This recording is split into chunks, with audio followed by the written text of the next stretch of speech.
years have I waited for this moment?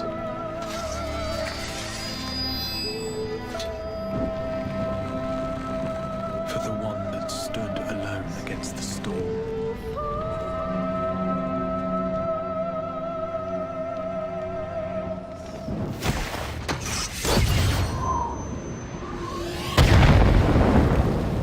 For the one they called.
Until our friend returns,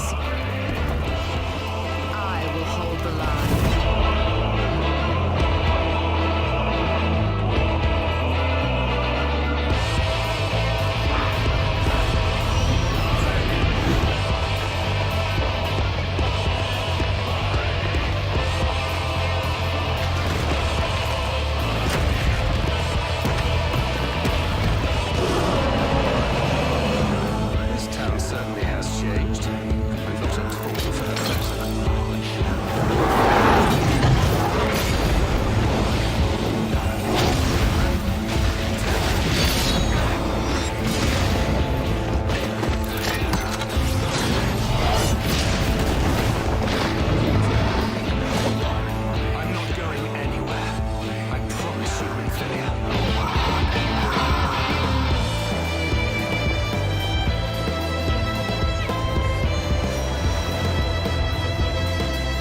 Oh, lady, you people better get out of the line.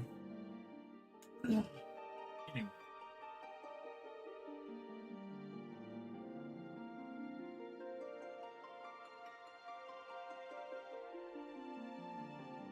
Oi, Frank.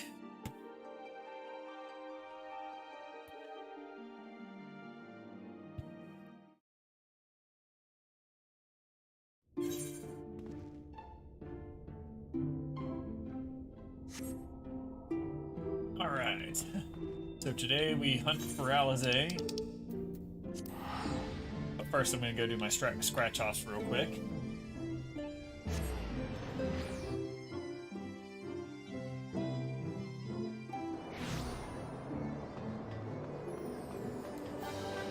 A blessed instrument quest.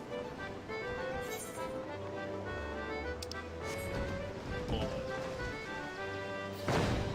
It's supposed to be an easy 3K. Easy 3K. Not that easy. Be back in.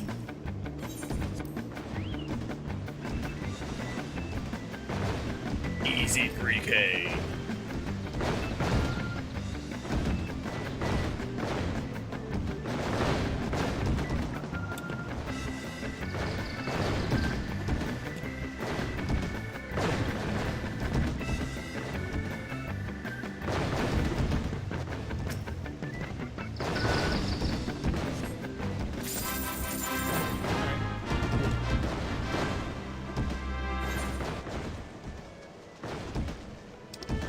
Mission accomplished. Alright, now the scratch-offs. Then, the plot. Then the bitches.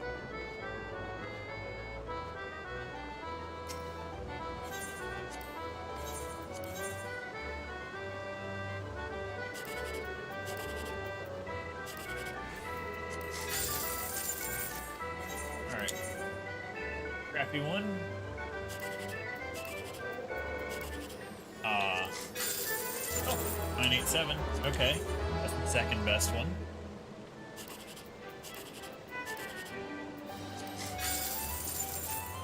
One, two, three. There we go. 11 grand. I'll take it.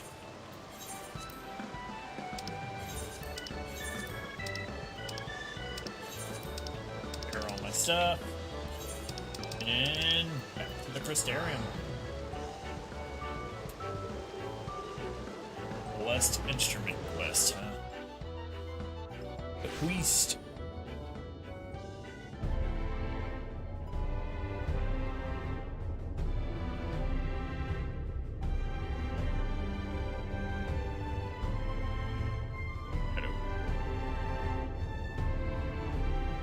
Ah, okay.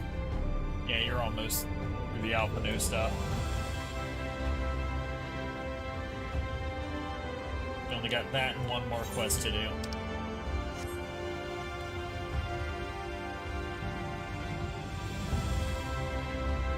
You can catch up, though. You can't find the damn stairs.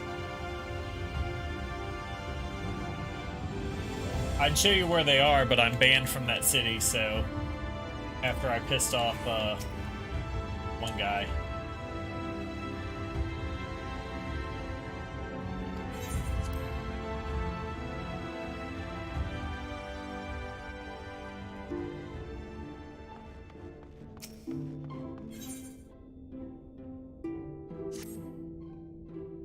Ready to depart for Amarang. Alizé will be overjoyed to see you safe. I know she was particularly concerned for your well-being. She impressed upon me how regrettable the timing of her summoning was, repeatedly. I only hope that my part in sending you to her will garner some measure of forgiveness. Here, this is a letter of introduction addressed to a man named Cassard, the master of a merchant caravan. There are a few who know the ways of the desert as well as he does. Find him at the Amaro launch, and he will see that you reach your destination. Let's go.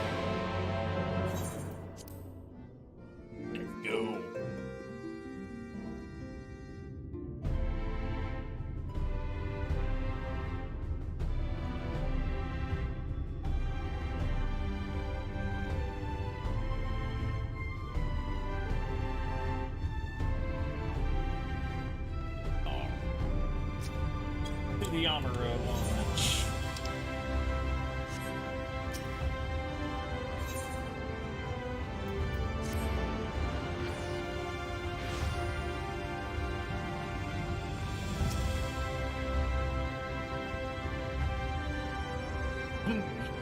You've come looking for work. I might have a spot for another guard.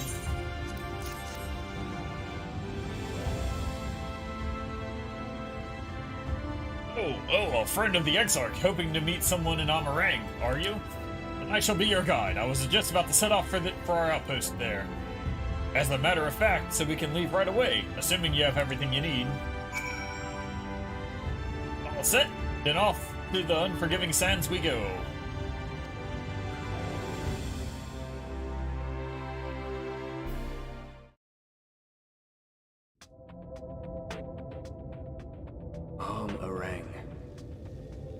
From this parched earth, the nation of Nabath, Arang, once rose. When I journeyed here, long ago, I spoke with a sun-weathered elder. He told me Armarang meant majestic land in the language of his people.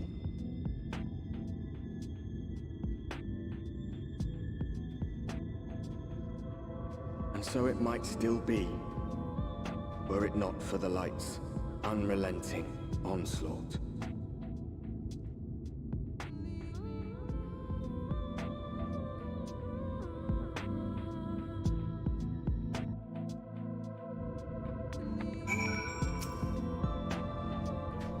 Oof. No matter how many times I come here, the cold never fails to catch me off guard. The sky may be as bright as the scorching hours a day, but it gets brisk enough to make you shiver. Welcome, Dakota. Mr. Wahardo. Now, the Exarch's letter said I was to take you to the inn at Journey's Head, which is where this Alithe friend of yours is staying. But that's a fair old distance, so I propose we make a stop in Mordsug to break up the trek. Allow me to attend to some business, and you to enjoy the local hospitality. Sound good? Good. Alright, you lot, I'm off. And I better not see the goods covered in sand when I get back. Right, we head southwest, straight as an arrow.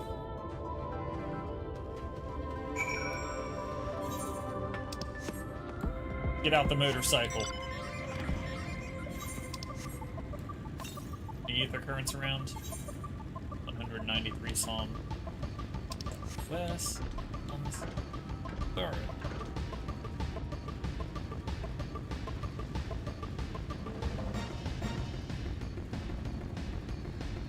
Yep, there it is.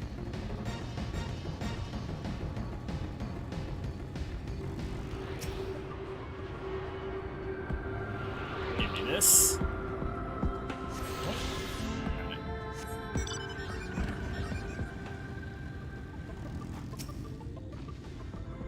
Stop here a moment. This is your first time to visit Amarang, is it not? Before you cross the River of Sand, you'll need to turn around and feast your eyes on that!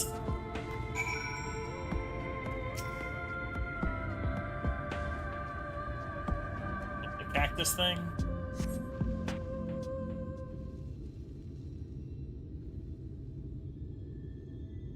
Oh, the building.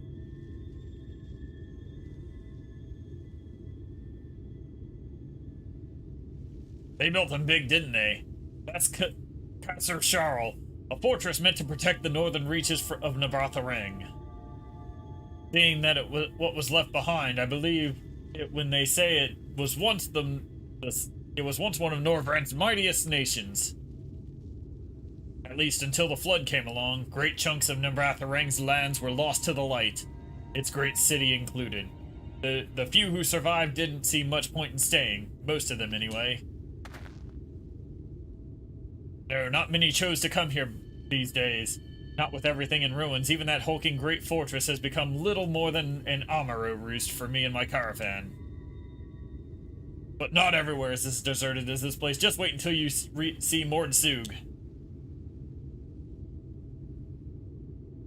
Let's press on, shall we?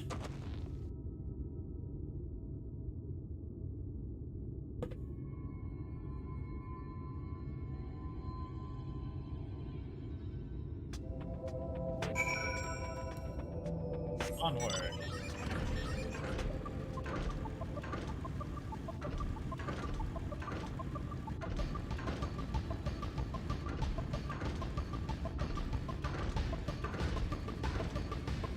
Come on, make it to the dungeon. Let's find out.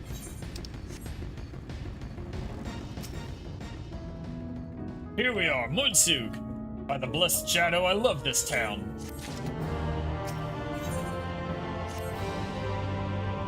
Mudsug is not just full of Mord, but Humes and all manner of others too. It has long been a refuge for folk displaced by the flood, so the population is nothing if not diverse. Oh, have you met a Mord before? They might look like shifty little blighters, but a more welcoming lot you could never wish to meet.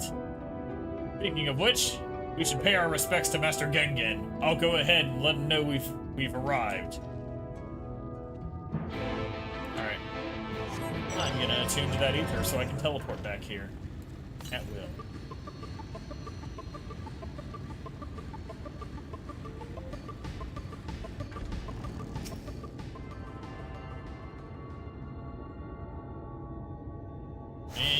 Alright, there we go.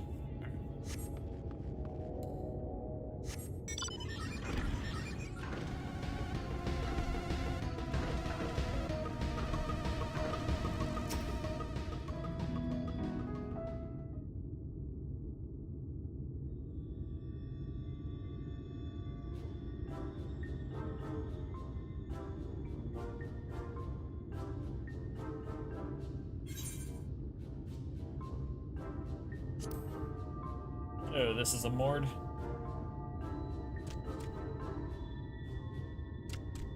Master Gengen, this is the friend of the Exarch I was telling you about. I got his voice completely wrong. Very good, very good. Though friend or no, all are welcome in Mord's. Souk is Mordish for city. As things stand, this souk boasts the largest and busiest marketplace in all Armorang. You'll find ore from the mines here, of course, but all manner of other things too, many of them rare. As I told you before, not many visit Armorang by choice, but Mord Souk's a different story. Merchants come from miles around to purchase the relics the Mord dig up. Aye, that they do. For Mord do not dismiss the spoils of the earth. We clean them and polish them and reveal to the world their true value. That is why they come here, come from far away, come with much money. And so our souk is always busy, busy, busy. No such thing as a thing no one needs. You say that every time, Master Gengen. Some sort of family motto, wasn't it? Or perhaps a Mord philosophy, for which we should all be very grateful. Would that everyone was so willing to take in refugees regardless of race or creed. Now then, if you intend to spend any time here, you'll want to gain the trust of the locals. And there's a little custom all newcomers are expected to observe. The cracking of the coin purse. You buy one thing from the market. Price can be low or high, just as long as you buy. As the good Mord says. In fact, the Exarch sent a little something to cover this very expense. A Verbert gold piece, no less. The first I've held in years. Yo. Verbert gold? Real Verbert gold?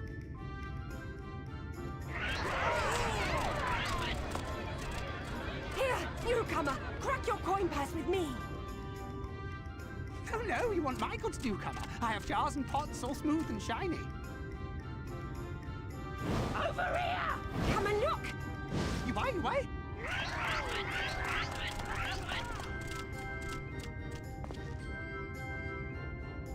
Enough of that! Calm, I say!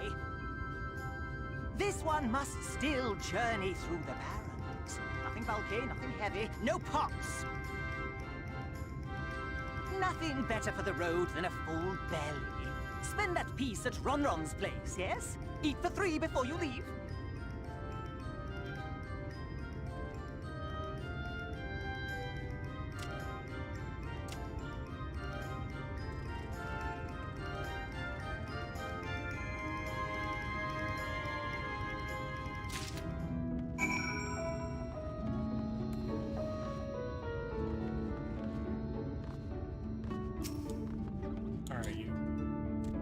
You're Ronron's traveler. I have wares in to empty your purse and fill your belly. Take your time. Stare and sniff before you choose, but no drooling on the merchandise, yes? Browse Ronron's wares, alright.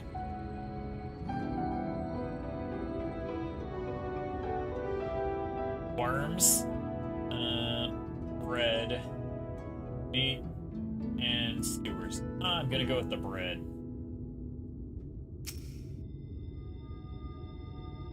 Is that mushloaf? The middle is stuffed with bittersweet cactus fruits, so even if the bread dries out, it's still moist inside. Keeps you going in the heat. I have to look at all of them. Okay, worms. Everyone's favorite, plump white worms slathered in honey. Once you eat a glazed wriggler, you'll never want any other treat.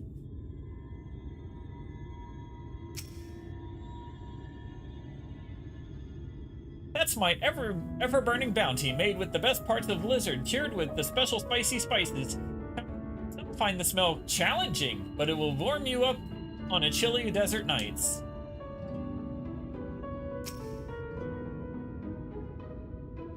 You like those chewy skewers. Find small frogs hiding under rocks, spear with stick. Then roast over fire, crackly on the outside, gooey on the inside. Perfect for snacking.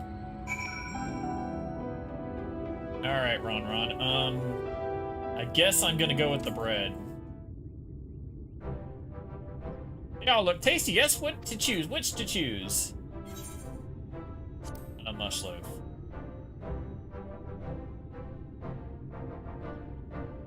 Ah, very wise. You won't wither on the sands with a full of cactus fruit filling. You have the gold? Yep, here's the one piece of gold. I'm done. One Voborite. Oh, shoot. One Voborite honor buys you 40 loaves of bread.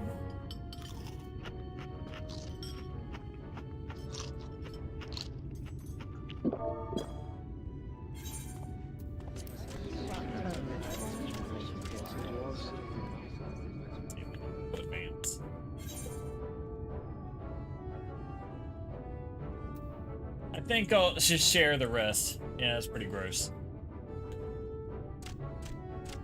Our visitor invites us to feast. Let us give thanks for his great generosity and small appetite. Consider your coin's purse cracked. I am pleased to accept your custom, and Gengen will be pleased that you honored ours.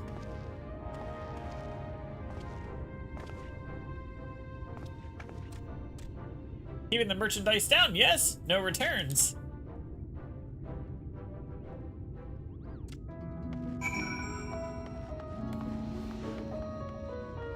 That asshole tried to poison me. Anyway. And Gengen says, I was watching from here, Magnanimous. You honored our custom, and with great relish. You will always be welcome in Mordsuk. If you need anything in Amarang, we are here to provide. You have the courage, my friend. Ronron's wares are more exotic than harmful, but I don't envy you the bellyache you'll have on the morrow. Right, now that you've eaten, I expect you're eager to get back on the road. Would you mind if we delayed our departure a touch? I have a few deals left to close before I can conclude my business here in Mordsuk. I can help you. Offering your services, are you? Aye, well, an assistant would certainly help hurry things along. I have a receipt here for some goods that'll need picking up from the market and properly paid for. You just need to do the lifting and carrying.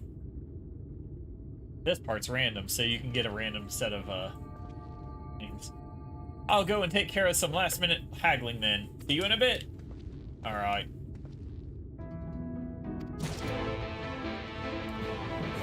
What?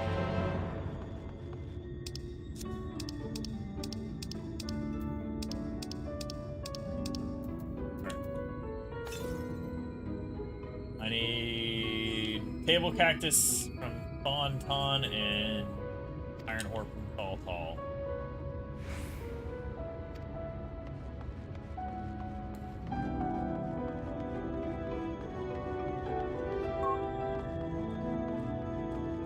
On. 1,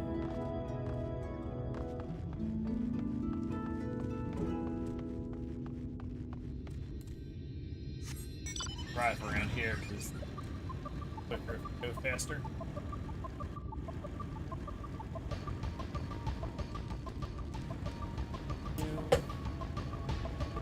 Aha! Alright, cable cut.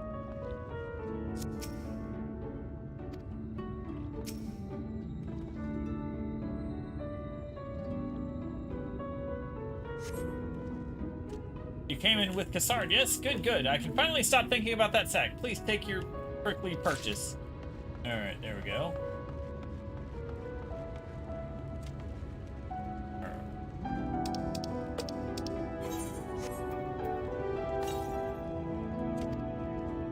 Alright, that's that. That's what I need right there.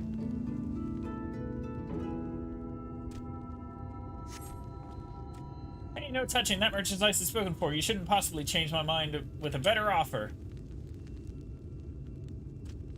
Cassard sent you? Why didn't you say so? I wouldn't dream of selling his goods to a higher bidder. Oh, no, no, no.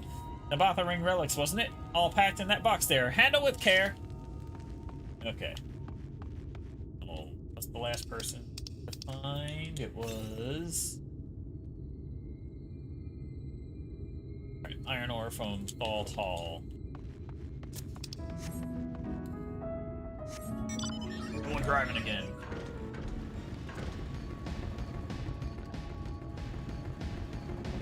Falls Hall.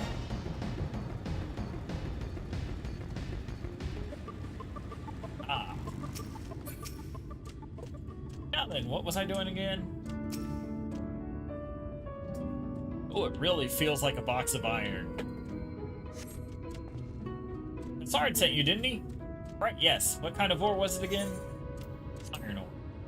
Iron. Of course, that would explain this box I have here. It's all yours. Okay. Let's go! Yeah, definitely not prickly pear. Cassard says... Don't tell me you've been around the entire market already. Damn right I have. Here's your shit. Get the hell out of this place. Alright, that's a lot. Alright, good work. And quick work, too, considering you've not set foot in the place before.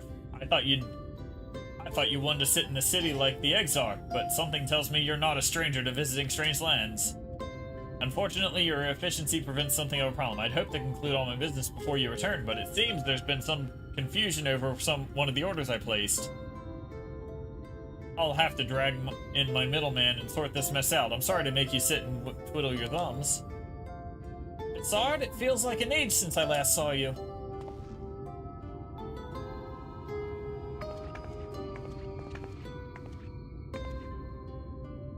Well, if it isn't the lovely Tesleen. It's been a while, but your timing couldn't be better.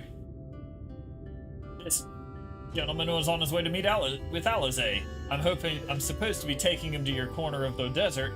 A misplaced order has commandeered my attention. Wait, I know who you are. They told me so much about you. You're Magnarmus, aren't you?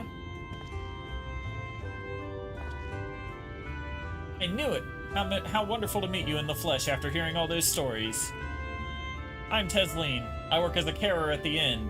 I've gotten to know Alizé quite well since she took up guard duties there.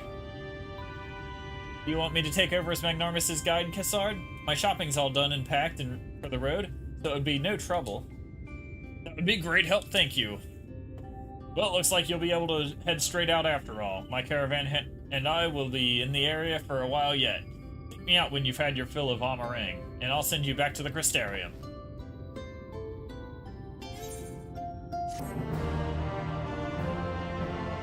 Zelda 3.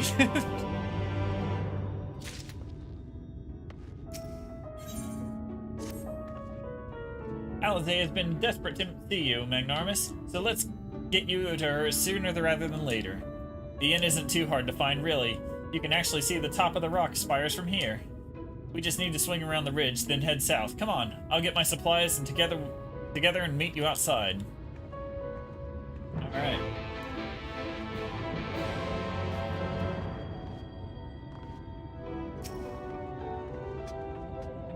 All set? Oh, I should probably mention the wildlife. While most of them will leave you be if you keep your distance, the local coyotes have learned to prey on folk heading home from the markets. I can usually swing a sword well enough to fend them off, but I may have loaded myself down with too many bargains today. Do you think you can handle any beasts that try to make a meal of us? Sure. I thought you might. Alize was always saying how much... I mean, let's get going, shall we?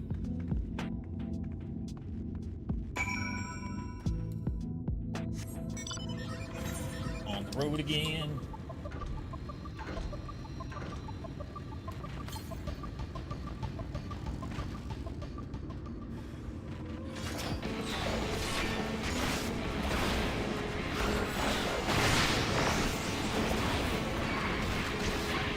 Into the fuck box with you.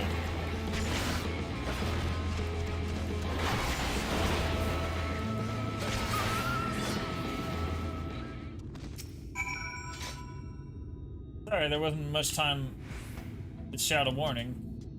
Were you bitten? Those things can be nasty, yet hardly a match for you, it seems. I always thought Alize was strong, but in her mind, she was never... Now it makes sense. Well, we should push on. It might be best if you scout ahead and clear out any coyotes that have our scent. I'll wait here so you can fight without any distractions.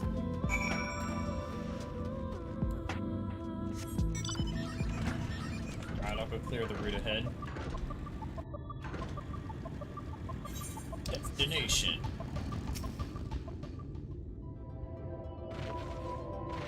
And here we have... 2 coyotes!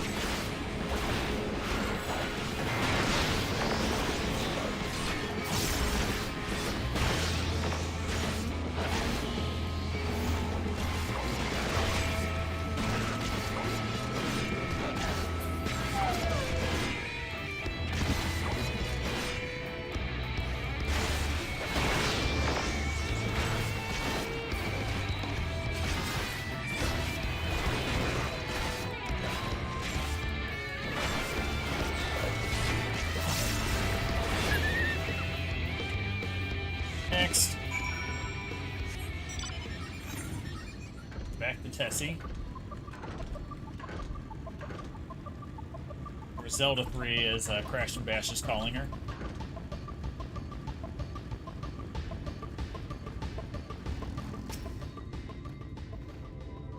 Alright, thank goodness you're back. I could hear the howling and snarling from here, frightful creatures. Let's hope the rest have seen your handiwork and know to avoid us now.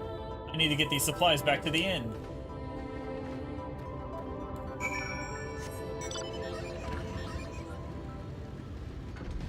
Desert Crossing.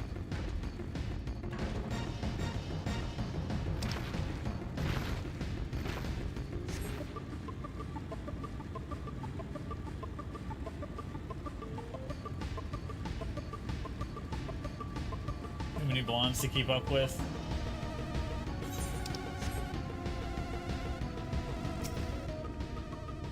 This is it. Thank you. Thanks to you, I didn't have to drop my shopping even once. Come to think of it, I'm glad I didn't make the trip alone. It seems you ended up escorting me. I'll have to repay you the favor somehow. But first, let's head inside, shall we?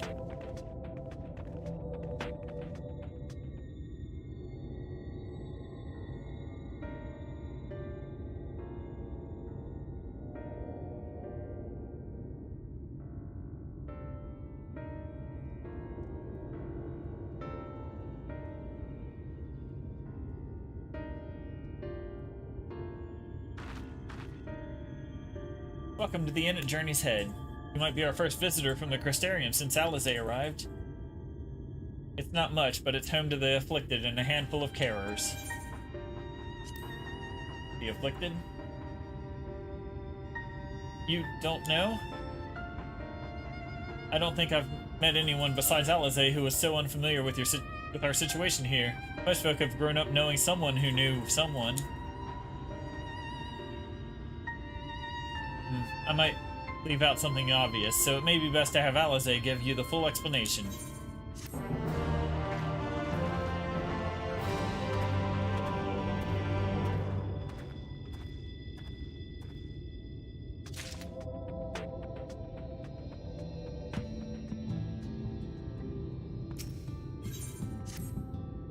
Now, where is she?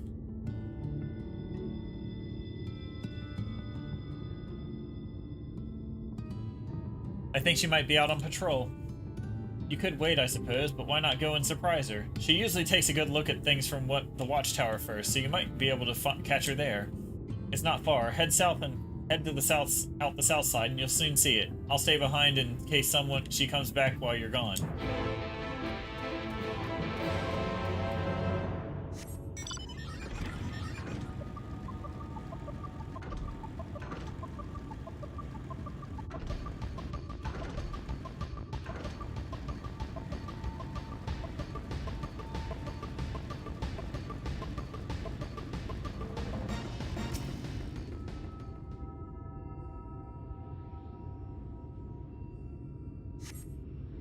There's nowhere to be seen, but you spot fresh footprints on the ground. They look to be about the right size. These small footprints lead off to the northwest.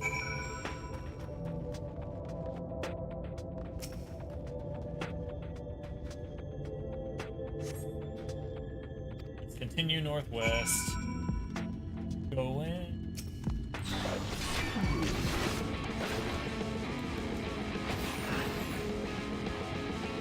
Why I attacked that.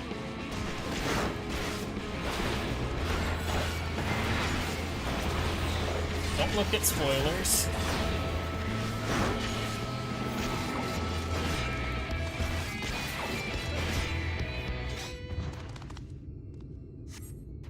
The footprints curve around to the west.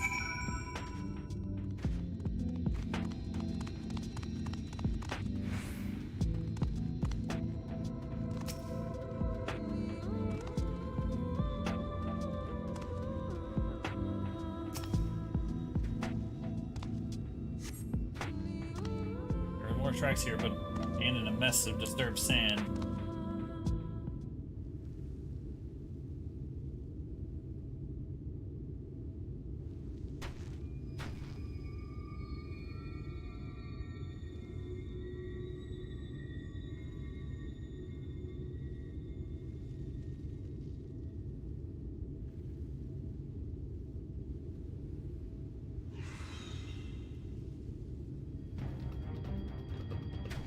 Get back here!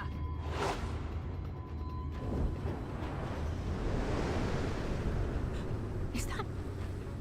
It can't be.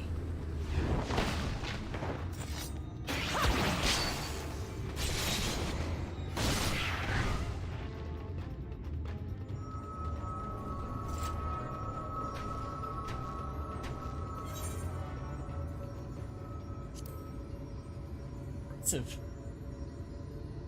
Just a lesser sin eater. Nothing to write home about. I knew you'd turn up sooner or later, but I had been hoping for sooner.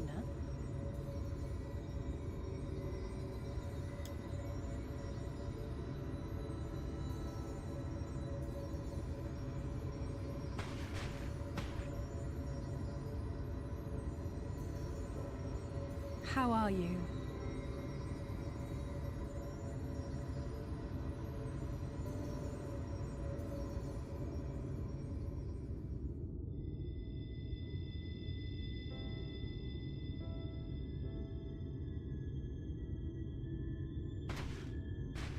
We've fought them to a standstill, then.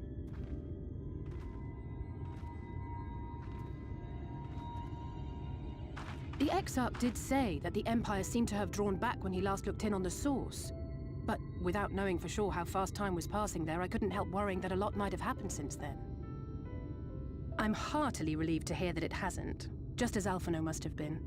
As you can imagine, both he and Urianger were desperate to hear the news from home when I arrived. I haven't actually seen Thancred and Y'shtola yet, but they will have heard all the latest developments from the Exarch by now, or should have at least.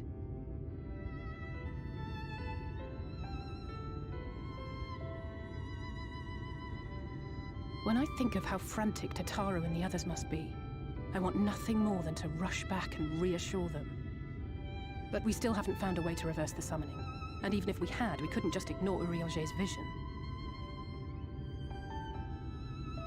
He may use 10 words where one would suffice, and they may often obscure as much as they reveal. But on this matter, he was as clear as day. I do not doubt for one moment that he saw what he claims. Nor how difficult it must have been to speak about them. The 8th Umbral Calamity and your death aren't exactly topics for idle conversation.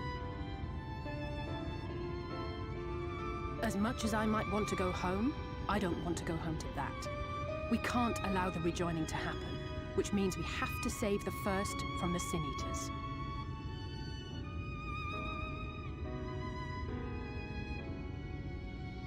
That great wall of white is a remnant of the Flood. 100 years ago, the balance in the First tipped decisively in favor of light. From that moment, it rose and swelled with each passing day, and then, without warning, it burst forth like water from a broken dam. A colossal wave of pure light, drowning everything in its wake. Only Norvrant was spared. For the most part, living things are composed of ether of various different aspects. But when exposed to such a flood, their etheric harmony is shattered, and their natural form breaks down.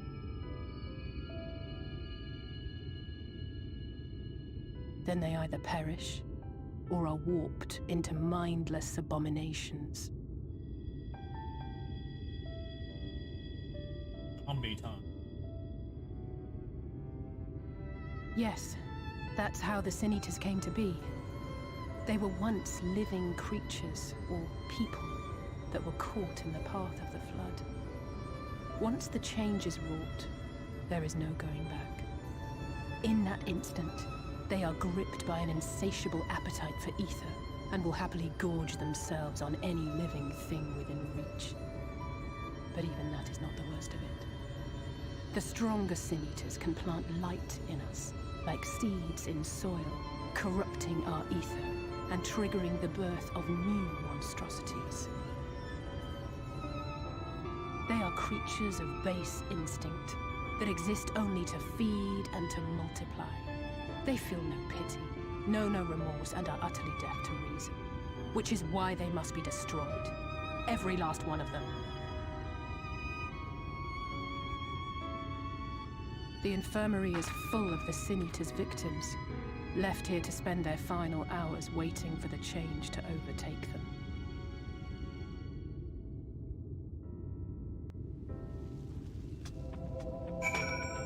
It's like a zombie bite. It's just a matter of time before some will come less for others. Those patients will all become monsters.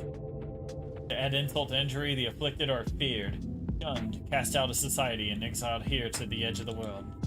The only good thing I have to say about this hellish place is that it has served me well as a training ground. Teslina and the others have also been kind enough to share their knowledge of the Sin Eaters, which is knowledge I can now share with you, while you help me finish my patrol, of course. Here's what we'll do. I'll take the east side at the inn, you clear the west. That way you can have an undilated experience with the resident terrors. These marks on your map are where the usual trouble spots are. You can assume that any beast with a white hide or carapace is a Sin Eater.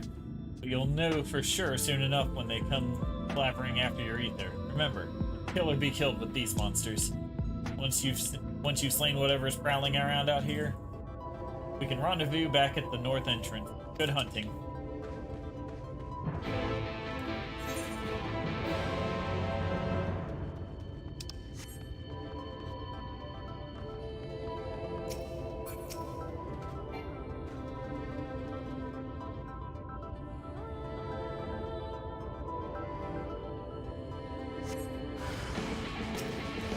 Sin Eater.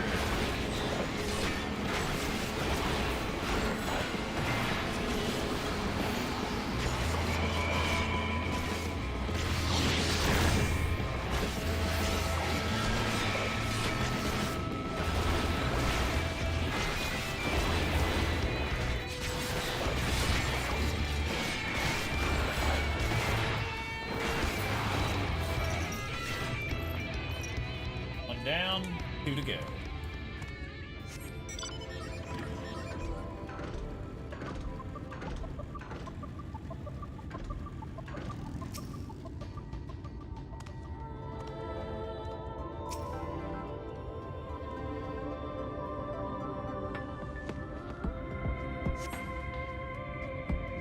Okay, no sin eaters here. On to the next location. Final location.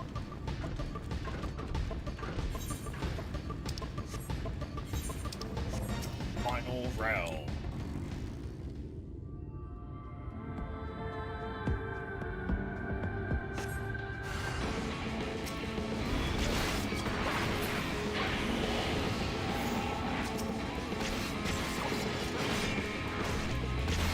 Do the blood spillers.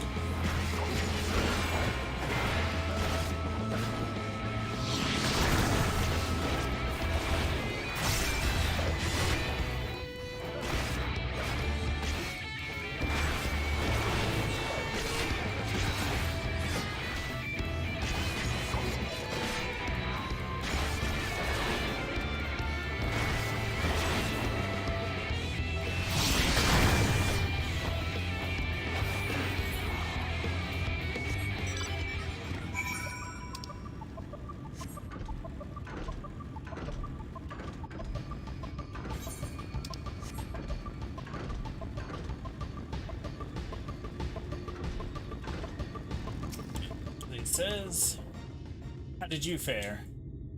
I killed 2 of them. I thought there might be 1 or 2 looking on the fringes, but nothing out of the ordinary for this area.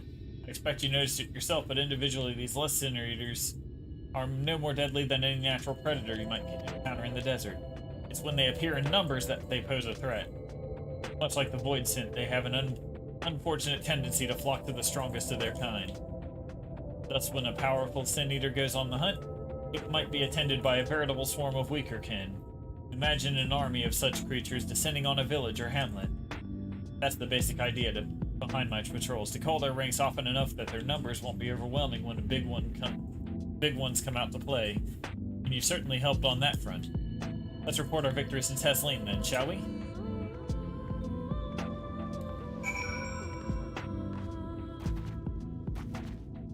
Let's go talk to Tessie.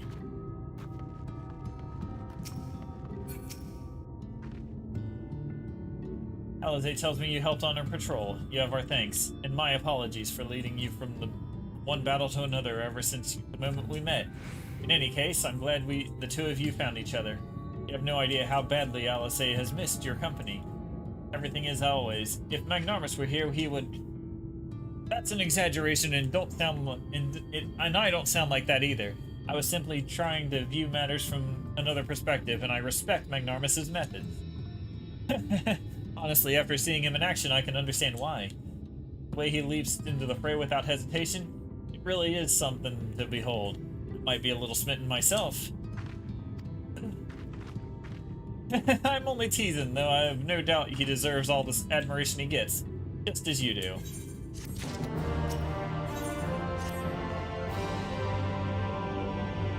I'd love to lay out a welcome meal.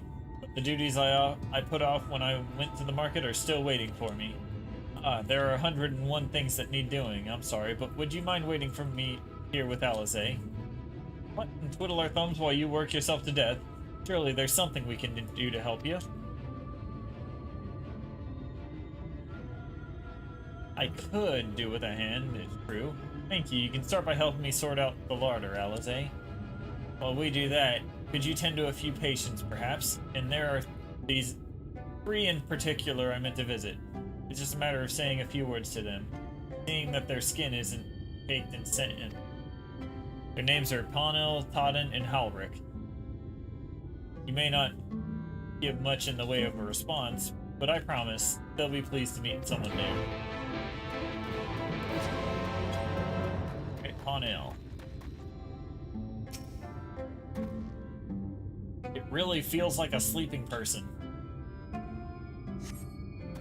Good, thank you.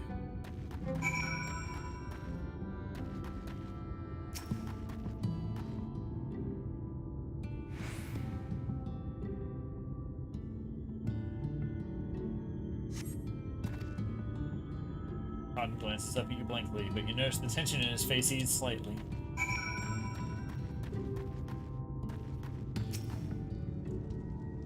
But this one feels like a small child.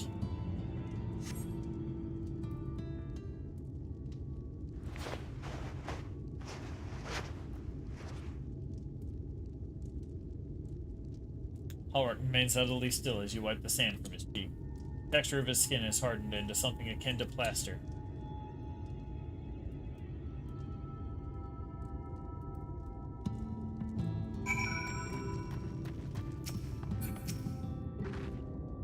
You've seen to the patients, how were they? First one thanked me, the second one was fairly responsive, and the third one was completely unresponsive. That's good. I knew they would enjoy meeting. I'm concerned about Howrick, though. I'll have to speak with the other carers, but I think its time may be near. We shall leave you to have that discussion then. I was going to take Magnarmus to Mordsuk if you have any errands that need doing. Well, I suppose there is one thing. Would you pick up a nectarine from the markets, please? Hestard's caravan just passed through, and Ron should have some fresh fruit. Come then, Magnarmus. There is something I want you to see right after we stop at Ron's stall, of course.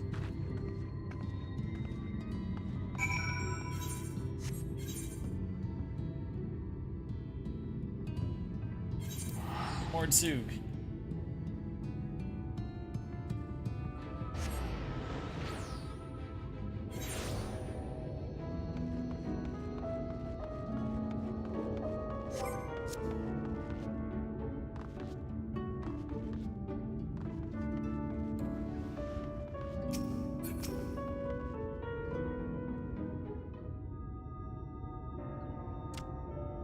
Again, are you? You need another taste of Ron's wares? Actually, we're looking to buy a nectarine. Do you have any in stock? Oh yes, nectarines, peaches, grapes, fresh and juicy. Given how richly you cracked your coin purse with me, I might still owe you food. Here, take this one, free of charge.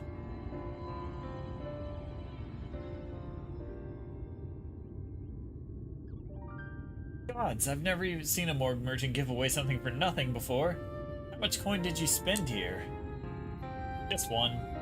Oh yes, I'll take a jar of honeyed worms as well. Oh, they're not for me. They're an offering of sorts. The worms, if you please. Only the best wrigglers for you. Come again, my friends.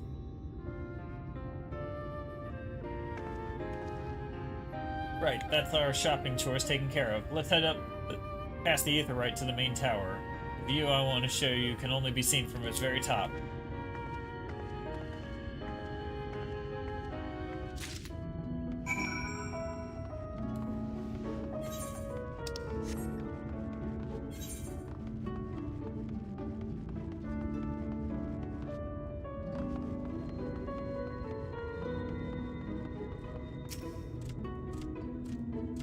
Here are your precious worms. That buys us a trip to the top of the tower, does it not? Strigglers, you actually bought them? I really shouldn't let you, but just this once, alright? Only once. Never fails, shall we? Up to the top of the tower we go. Look upon something.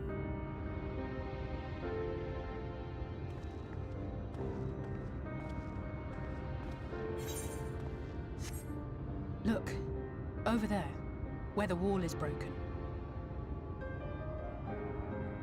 Do you see what lies beyond? That's what the land became after the light flooded in. An empty, white nothingness. Life cannot exist in such conditions. The primordial light would wreak havoc on the body's etheric balance.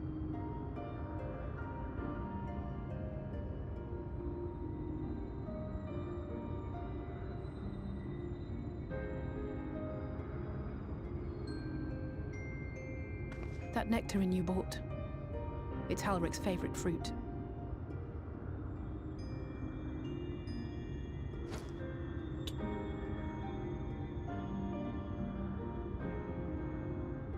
Most of the patients, Halrick included, survived the attacks of powerful eaters. But their fate was sealed all the same. The monster's corruption has entered their bodies, and their very essence is being subsumed by light. The twisted state of the world itself just makes matters worse. Under normal circumstances, a person's ether naturally tends to equilibrium. But for these poor souls, the opposite is true. Sooner or later, every single one of them will turn. Like a zombie. Tesleen and the patients, they all know this. They know what has to be done before the change goes too far, before the eater within takes over. The preferred method is mixing poison into their favorite food. In my time here, I've borne witness to a lot of last meals. Alright, we're gonna poison the child. I feel just as helpless as before. No matter how hard I fight, it's never enough.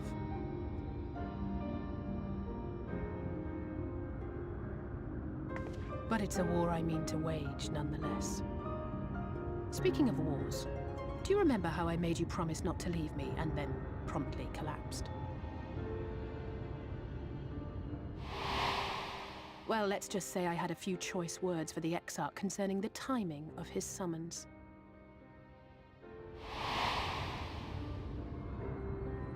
But even if the fault lay with someone else, I couldn't shake the feeling that I'd abandon you on the battlefield. So I swore that I'd make up for my absence there by making a difference here. And that's what keeps me moving forward, even when things seem hopeless.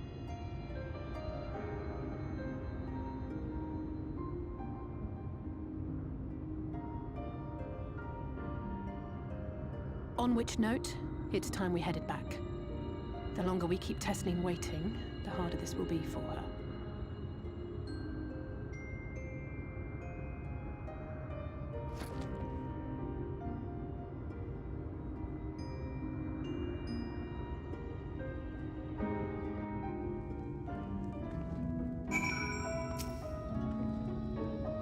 Glad I was able to show you that. When it comes to understanding the catastrophe which befell the first, one glimpse of the empty wasteland beyond the wall is worth more than an hour of Ariange's lecturing.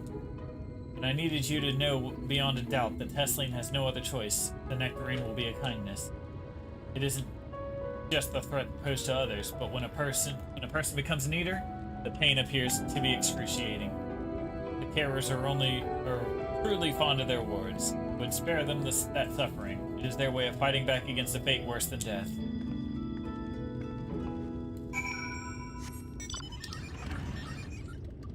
Oops, I forgot the rock down.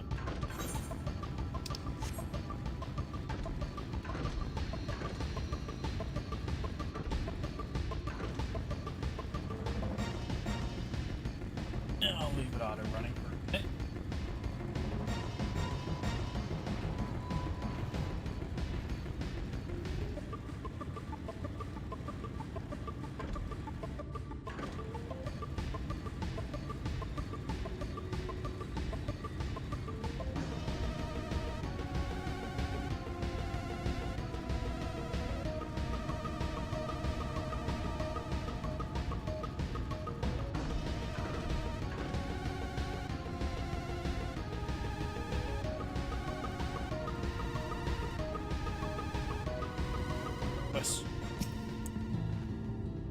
You're back. I hope you had a nice time. Did you manage to find a nectarine? Yep, here it is. Thank you. Halsey explained why I wanted this. Has she? I can see it in your eyes. But we may not need it just yet. I spoke with the others, and we've decided to keep an eye on Howard for now. Thanks to you, though. If his time does come suddenly, we'll be ready to send him on his way with the taste of happier days. Well, nothing is going to happen for a little while yet. Let's go see if we can't lighten the mood. We don't want our gloomy faces worrying the patients. I think it's time that we welcome for that welcome meal, don't you? Take a seat and I'll be there. I'll make us a nice stew.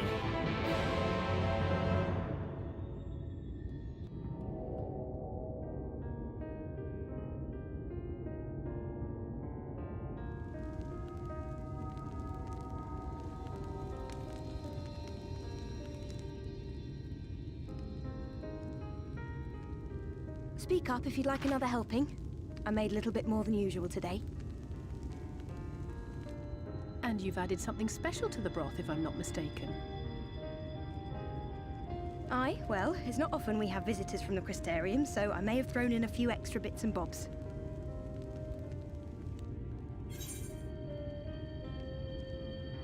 You needn't have gone to the trouble.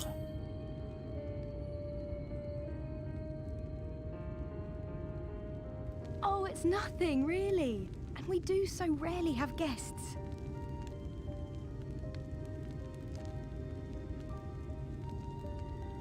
In a place like this, you learn to take what moments of happiness you can get.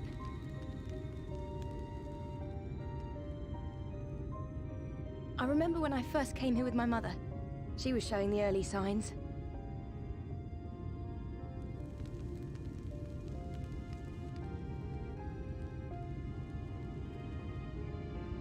I knew there was no way to save her, but I just couldn't face what needed to be done.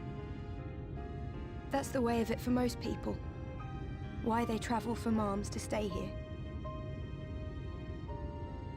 Beaten, broken souls come to wait out the inevitable, to receive the mercy of a painless death.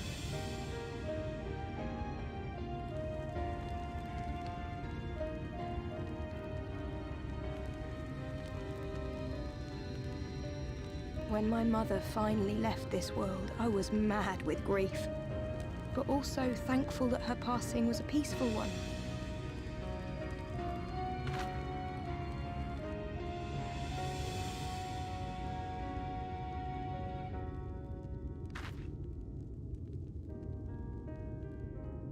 It's never easy, ending a life you've cared for, even when you believe they go on to a better place. I often find myself wishing the Warrior of Darkness would come and do that part for me. The Warrior of Darkness? You've never heard the tale? I'm not sure where it began, but every child in Norvrent could tell you a version of it.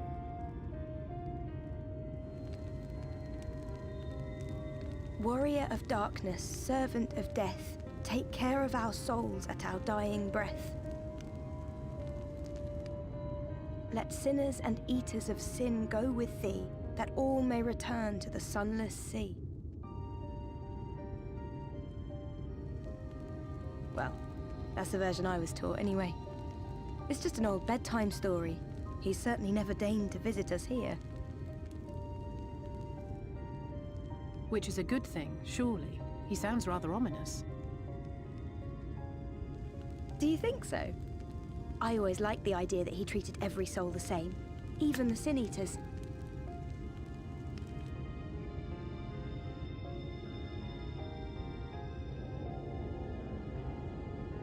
He murders everyone. Cool.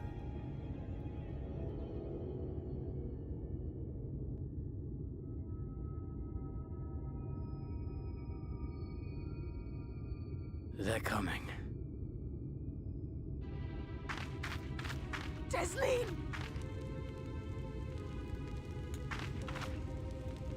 Have you seen Halric? I swear, I only took my eyes off him for a moment.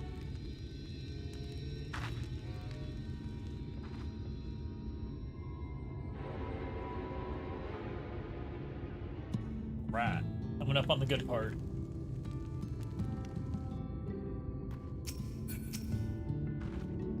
No, Miss Alizé, we have to go look for Halric. I don't know what's gotten into him, but if he's wandering out there alone, we'll assign search areas and split up. Any idea where he might be headed?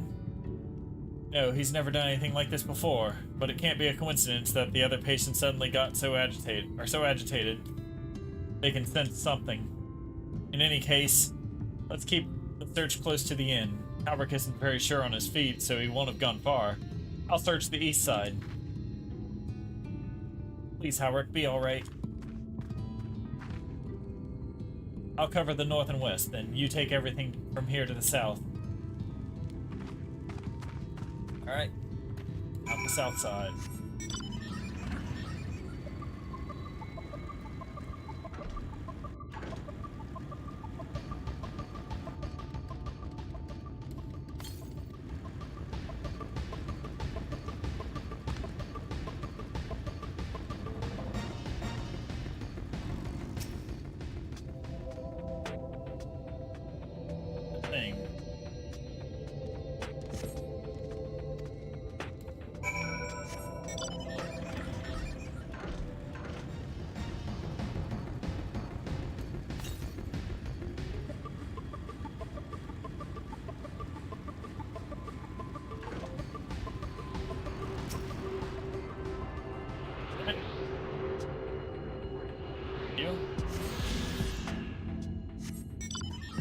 Take that.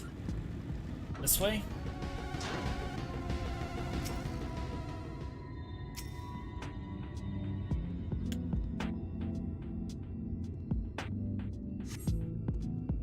And your surroundings.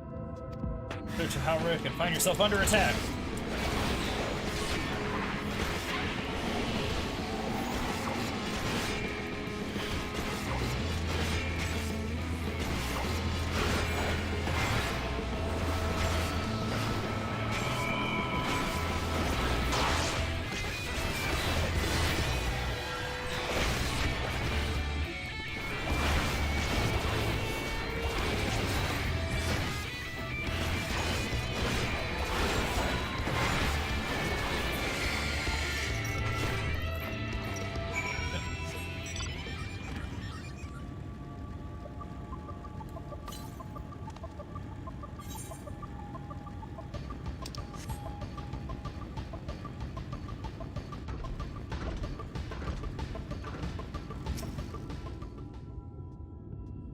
Surveying.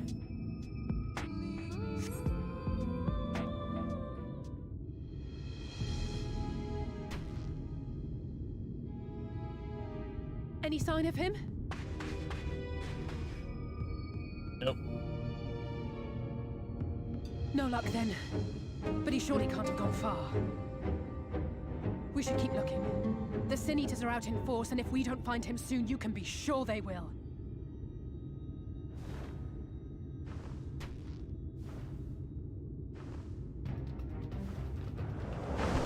It's the one from the trailer.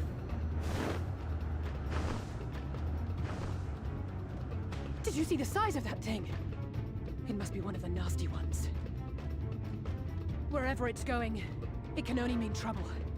After it!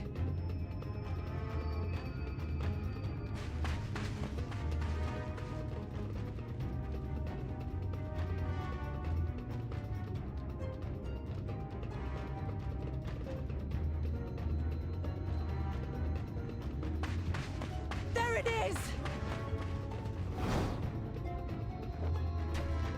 Is that... Oh, oh no!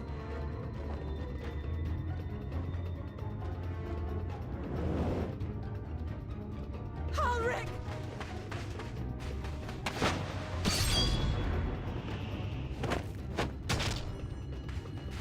We have to run!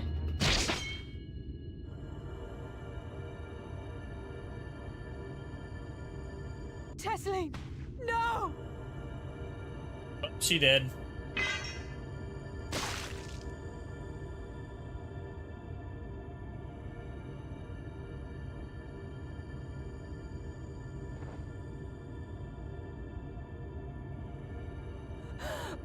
We all deserve happiness, wherever we can find it.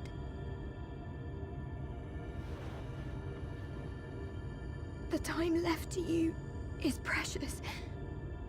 No one should die in pain. Mother, I...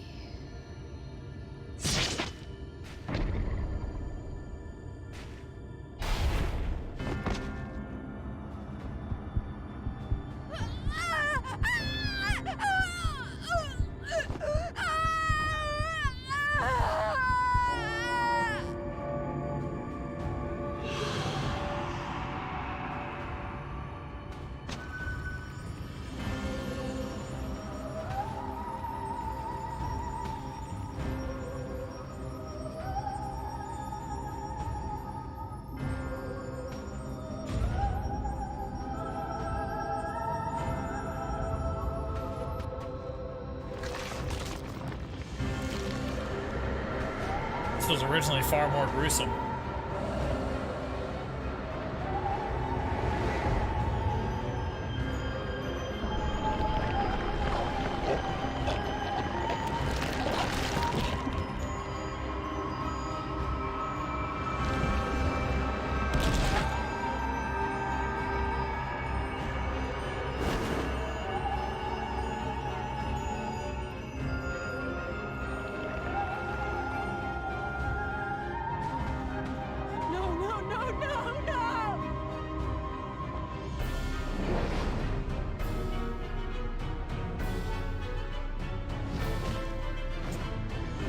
Yeah, I know. You looked it up.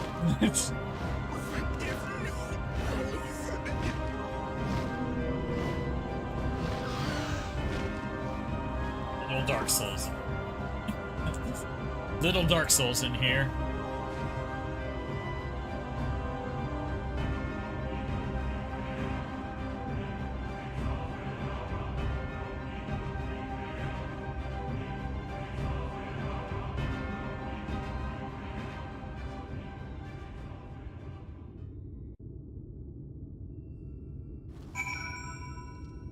Totally did see it by accident. Alright, well, I guess we can cancel calling her Zelda 3,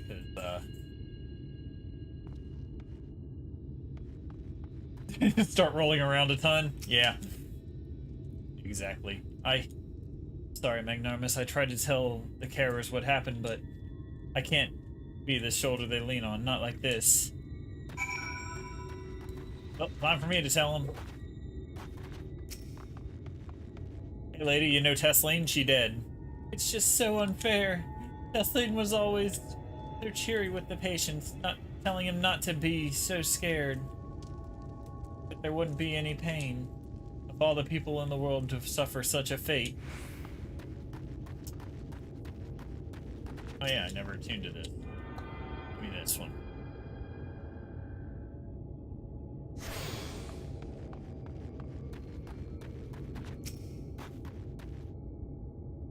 I imagine you're just as shocked as the rest of us, but I appreciate what you're doing here. Me?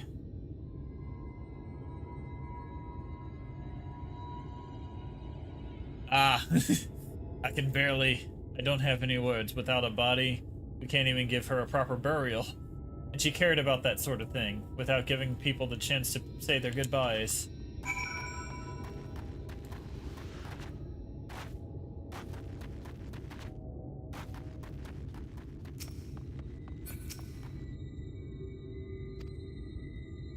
Alric is as unresponsive as ever. He stands motionless, staring up into the sky where the Sand-Eaters made their escape.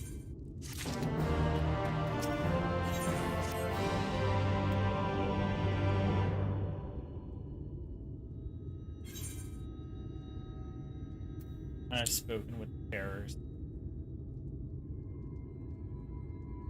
Thank you. What you're doing, it means a lot to them.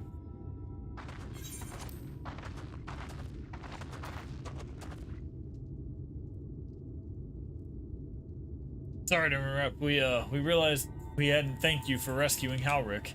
You weren't hurt at all, were you? There wasn't even a fight. I was too late, too slow, and I thought I could protect you. You can't blame yourself for things beyond your control. You brought Halric back safe and sound, and no one could have done any more. Sorry, but I've come to a decision. I won't be continuing my role here. I hope you'll forgive me for leaving you, and that you'll delay Halric's last meal for as long as you possibly can. Not until it's too late, of course. Just give him what time you can. We always do.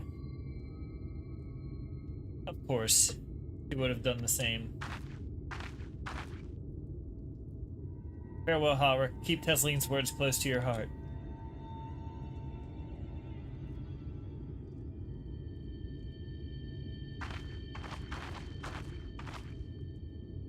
Wait, you're leaving this very moment? I understand how you must feel, but surely this is a bit hasty. Do you even have anywhere to go? I have a destination in mind, yes, and a purpose.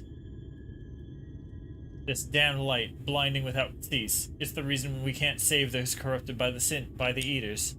But what if we corrected the balance, even if it were only little by little? Even if it took years, it would surely make things better. Now hold on there. Everyone knows that there's too much light. How could you ever hope to get rid of it? You'd have to change the whole world. That's right. We should return to the Crystarium.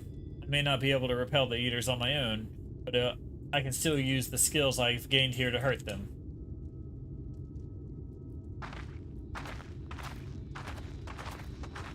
Alright, we're going questing.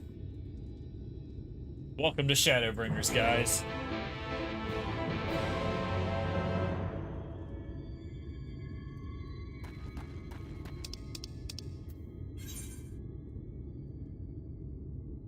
teleport up here, because that's the closest.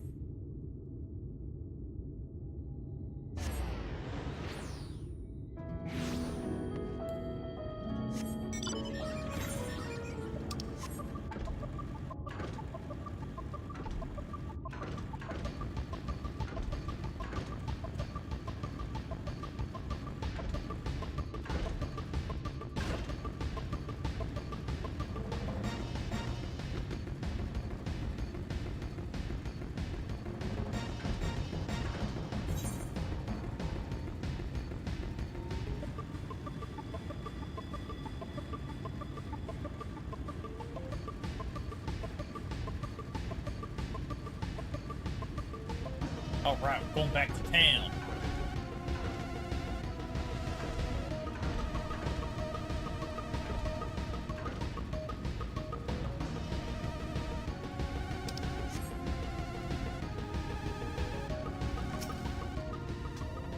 Forgive me, Magnanimous, I couldn't stay there a moment longer.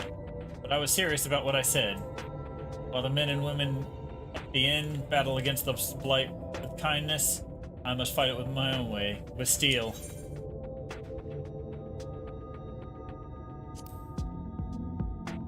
Eorzea's sword in the darkness to Norvrant's sword in the light.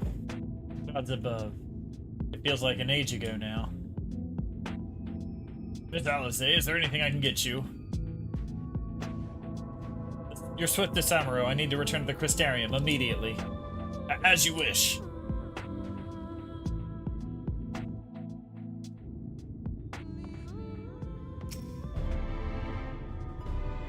Remind me to wear goggles if I ever fly over armoring again. I've barely gotten the sand out of my eyes.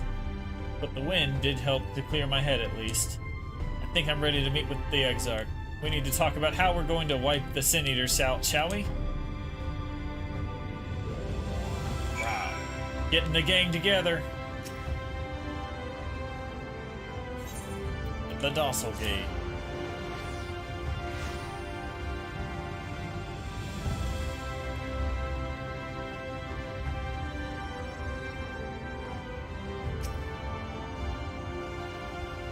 You got business with the Crystal Exarch? Just say the word. I'll let you in. Alright.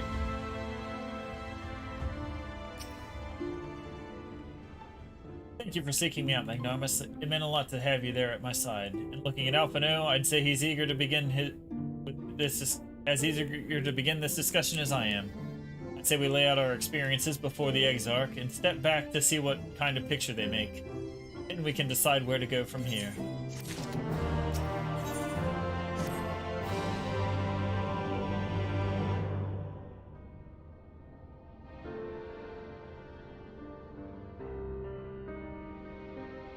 And so you return. Have you gained a better understanding of the crisis now faced by the First?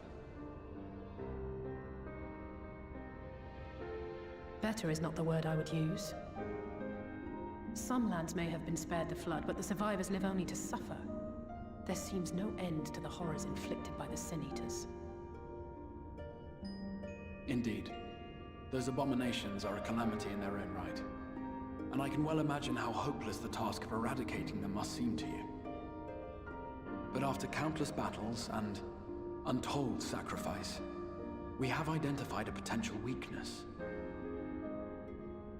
Sin Eaters are drawn to serve the strongest of their kind, a class of creature we call Light Wardens. And from what we have been able to ascertain, only a handful of these entities exist.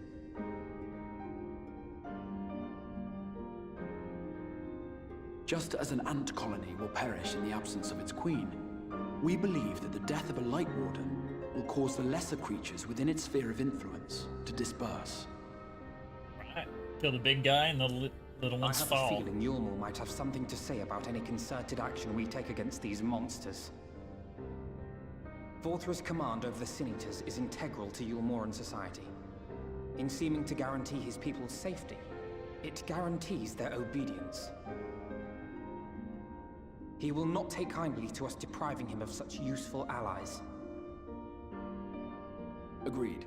Thus we will need to occupy or otherwise divert his forces whilst we proceed with the business of eliminating the Wardens. Until we have done so, All other considerations must be set aside if we are to forestall the 8th Umbral Calamity.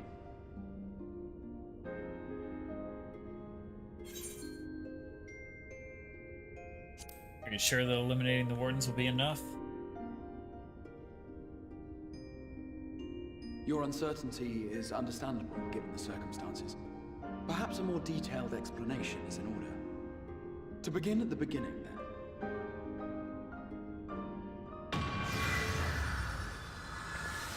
Ooh, light show.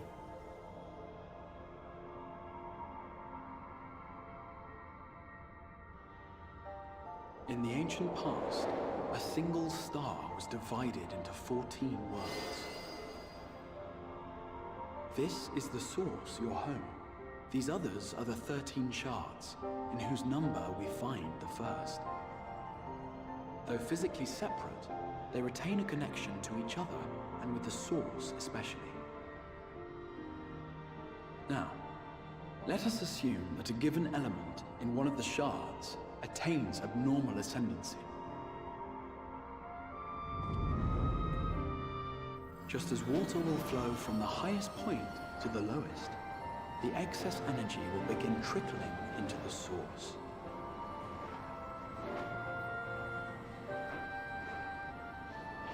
And such an influx of ether will of course exert a palpable influence.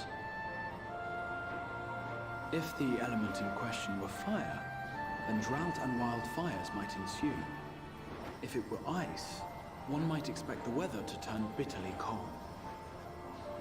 As ether continues to pour in, such phenomena will become more and more extreme, until eventually, a single, untimely event triggers a disaster which cracks the barrier dividing the two worlds.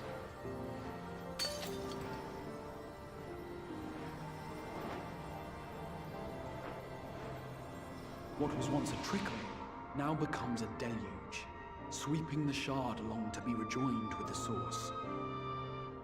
At the same time, the element which held sway in the shard is unleashed in full, its energies amplifying the original disaster to truly catastrophic proportions.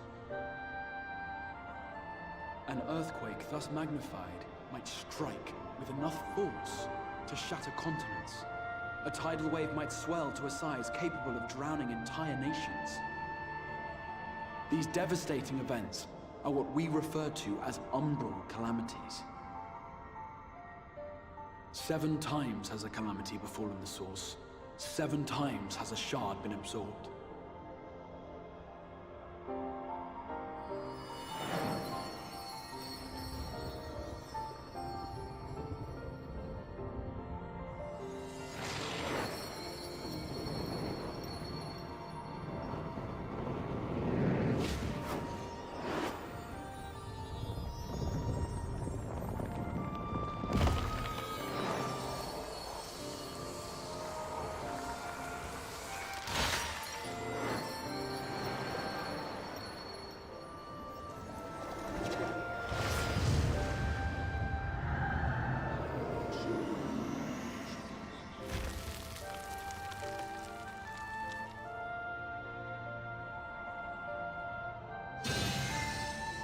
At present, the light-drowned realm of the First stands perilously close to meeting the conditions for a rejoining. It is the Sin Eaters who are to blame for the Light's continued dominance. In addition to attracting their lesser kin, the Light Wardens I mentioned earlier radiate ether, saturating every corner of their territory with light. Even here in the flood-spared region of Northrend, their influence is strong enough to banish night from the sky. Thus, if we are to restore balance to the First and head off a potential calamity, it is imperative that we put each and every Light Warden to the sword. We've been doing our best to take the fight to the enemy ever since we first heard the Exarch's explanation. Though we have yet to claim any meaningful victories if truth be told. Apart from being confoundingly elusive, the Light Wardens possess a troublesome quality which compelled us to delay our plans until such time as you arrived.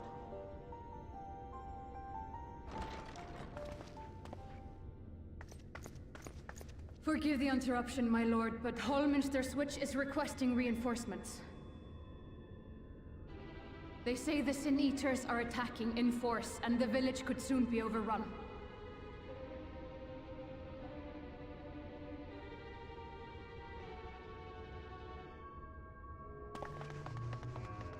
Alert the guard.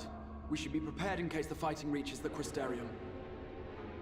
You have command of our forces in the field, Captain, but hold off on entering the town until I arrive. That goes for Alphino and Alize as well. My lord.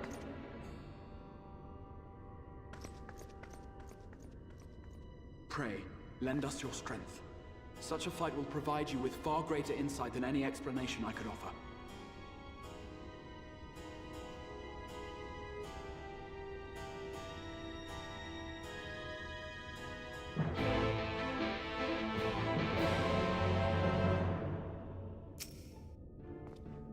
Hallminster switches to the north of Lakeland, so we had best make haste with our preparations. In fact, we meet outside the Crystarium at the crossroads northwest of the and at Censor Gate.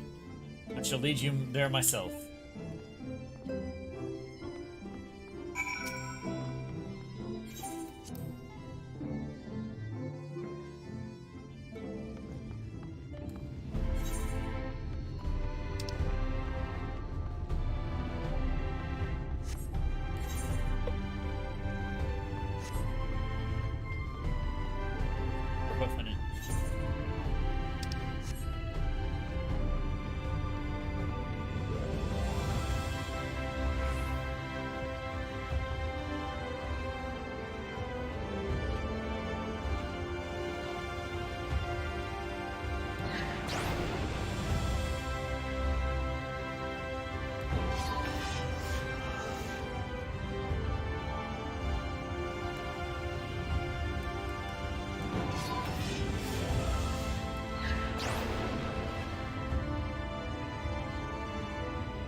Hey Frank, you ready for dungeon time?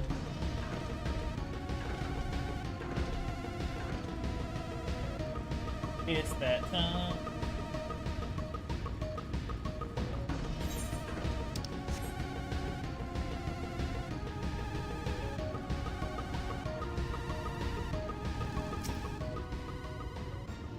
All set. We follow this road north. We will arrive at the northern staging point. The village itself lies not far beyond. Quickly now. To the north.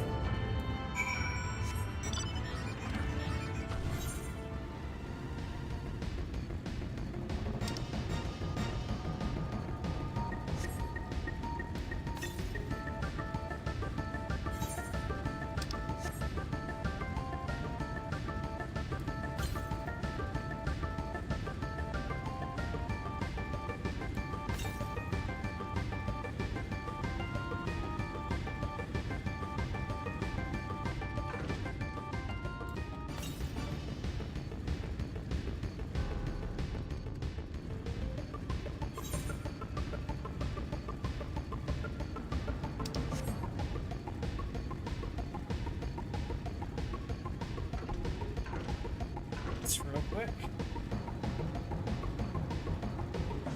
Get that eat right.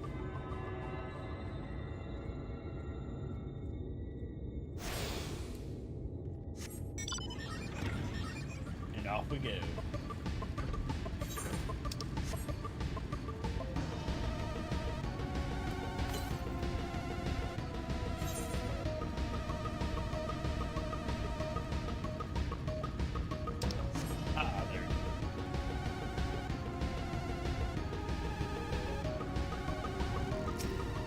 Yoink.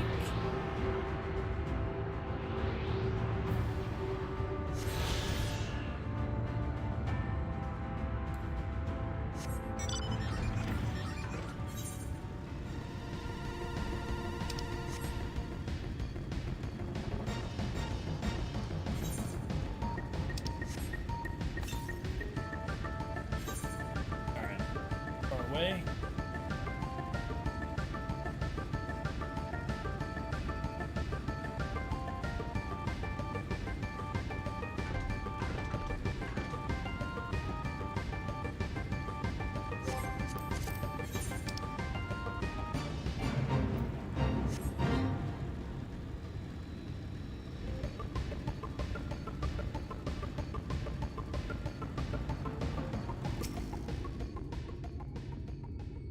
The Exarch says,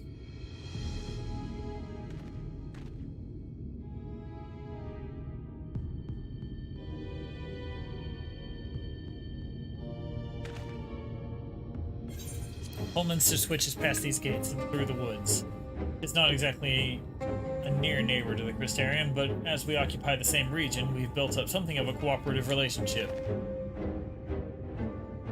What can we expect inside, Captain? The town is beset by a swarm unlike any we have seen in recent years. We did our best to evacuate the villagers, but many as half remain. Judging by the number of eaters present, we have good reason to believe that a light warden leads the attack. How convenient. It seems we'll have our chance to slay a warden sooner than we expected.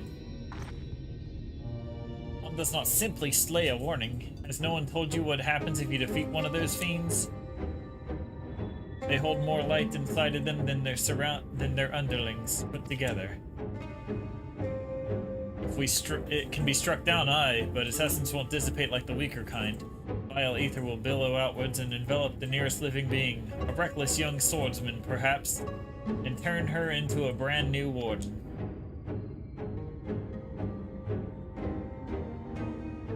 Ah, well, you can leave that particular quandary to us. I must ask that the guard stand down and allow us to engage this leader of eaters alone. Concentrate on the survivors. We must save every life we can.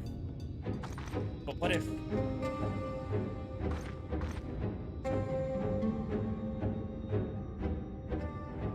Understood, my lord. As captain of the guard, however, I will not watch you brave such danger without an escort from our ranks. I insist that I go with you.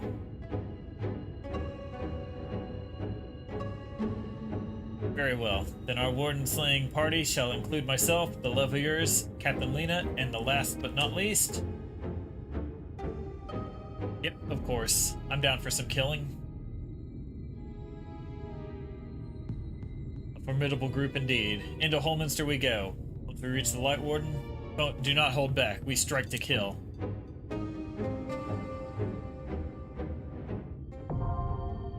Holminster switch now accessible.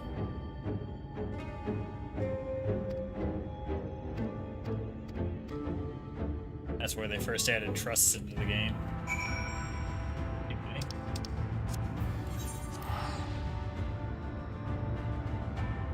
Has to return. Hop over to Hallie.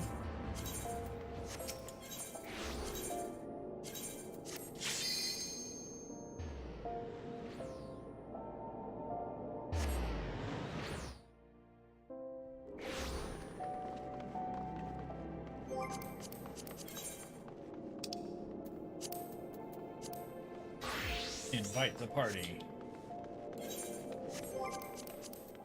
Let's see what the time looks like on this. It is less than 5 minutes. Let's see what happens.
I wonder, actually, if while I'm waiting...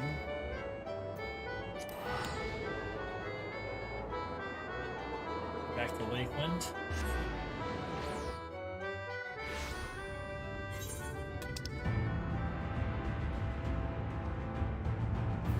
Here. Wisteria. Might be something there.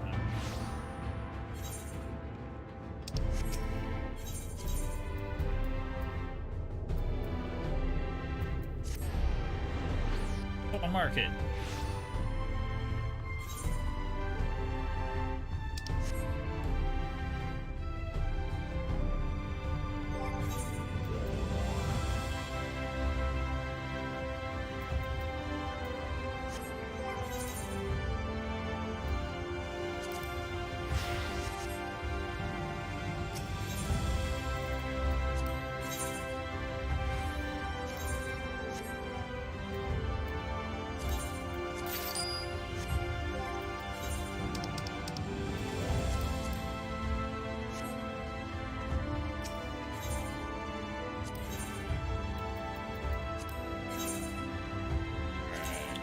This. This. This.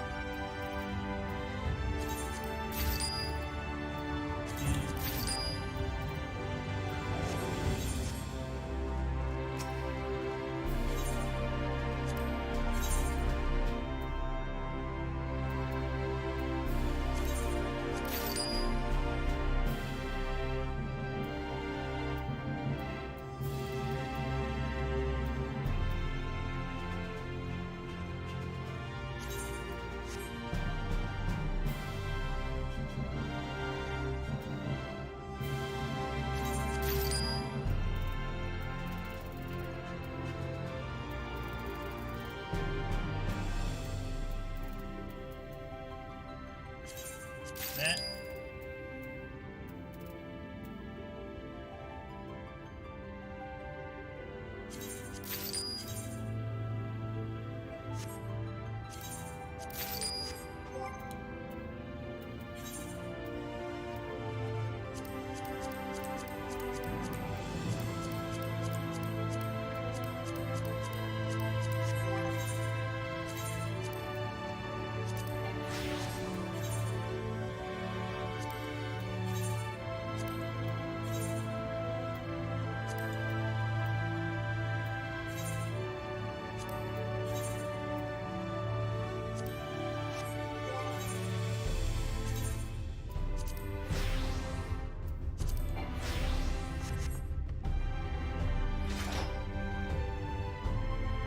There we go.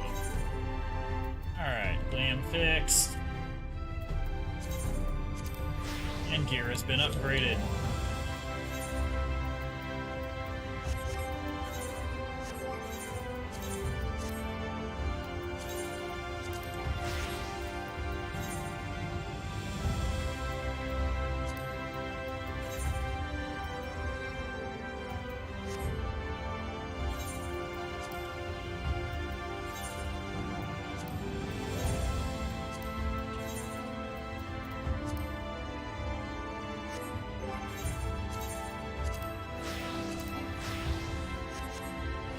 There we go.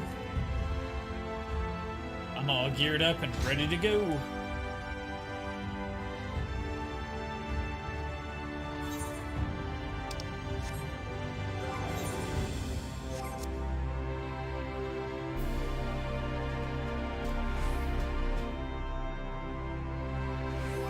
Probably. If you're level 80, I'd recommend it. Especially. There's level 80 gear you can buy from here. Oh, okay. Yeah, don't worry about it yet then.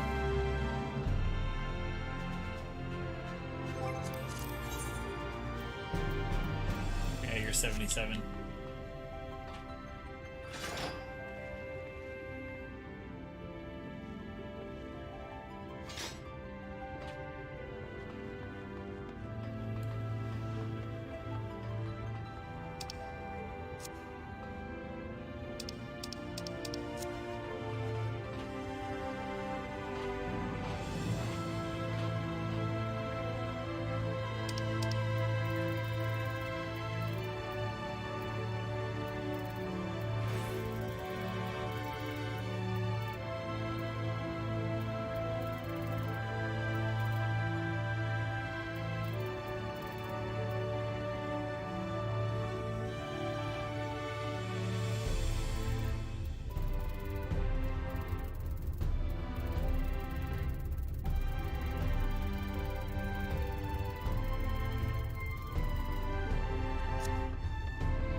Alright.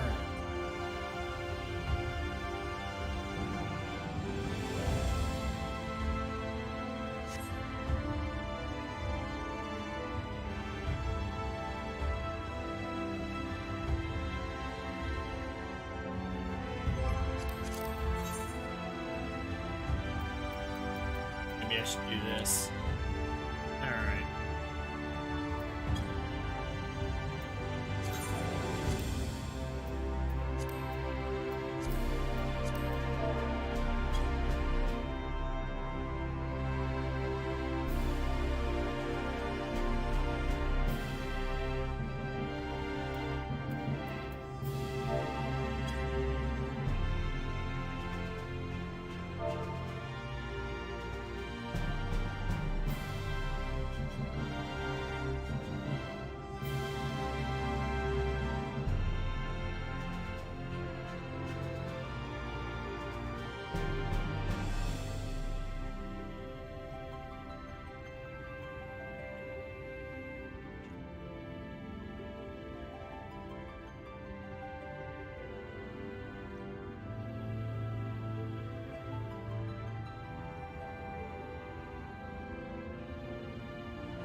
Oh. Yeah.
Once I get that, almost there.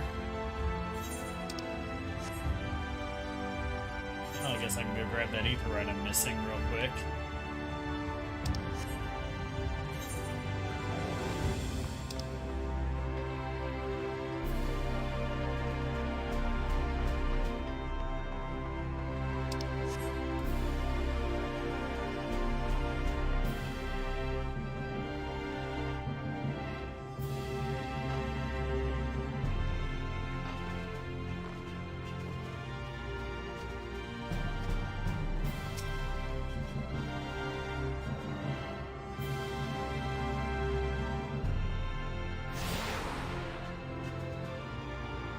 Yeah, I got them all.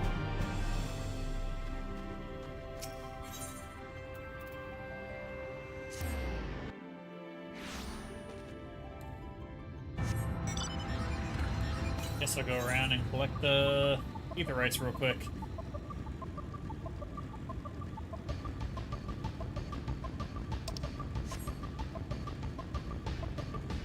Excellent.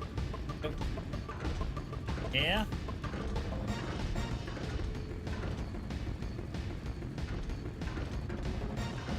Let's go.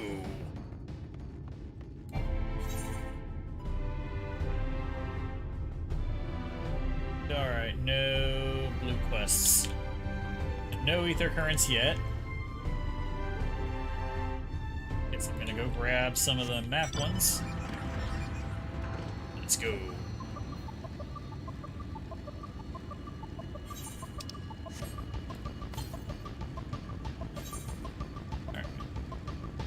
What'll happen first? Will the map pop or will I get the ether currents from here? Yeah, I got 2 to go.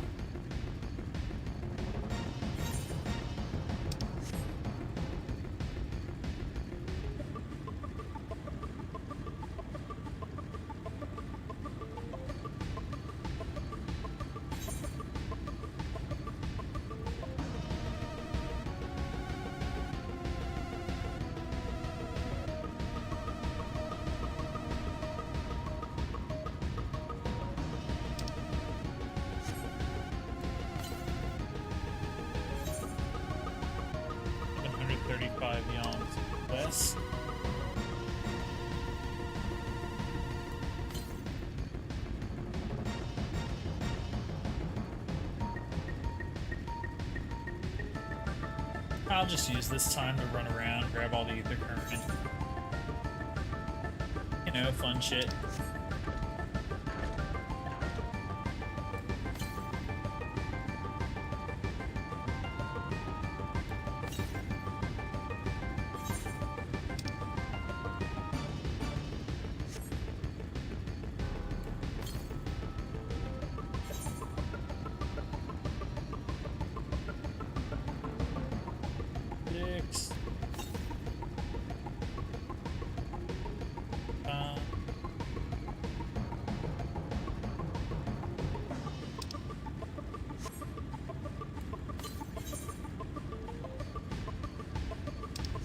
Oh, I'm here.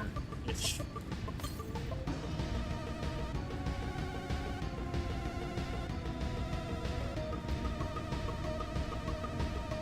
up here, I guess. Yep.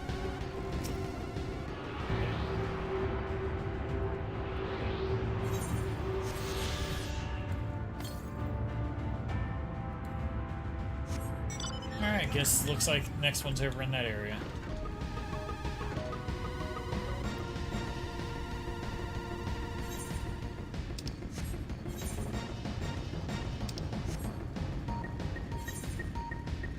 If I keep driving around here, I might level up just off of unlocking the map.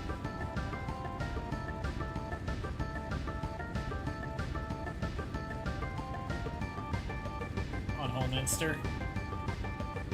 Open up. Man!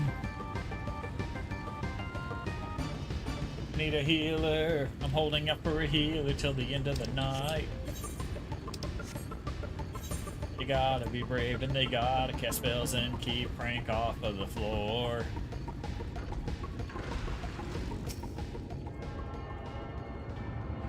Give me this.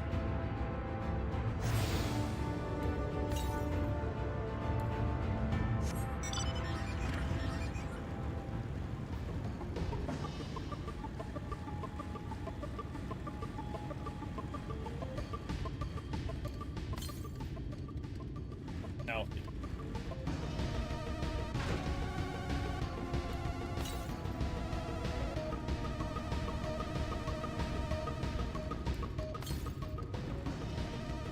Alright, it's up there.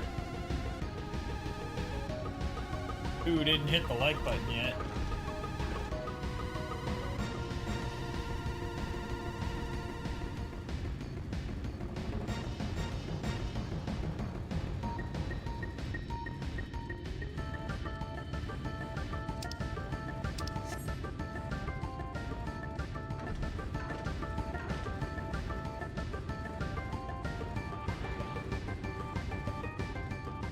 There it is.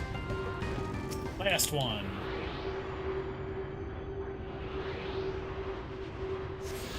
Alright. Tuning to the events.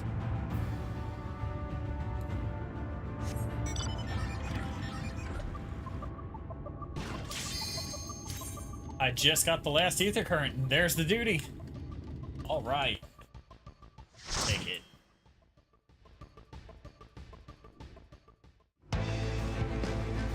Holminster switch. The first Shadowbringers dungeon. Let's go.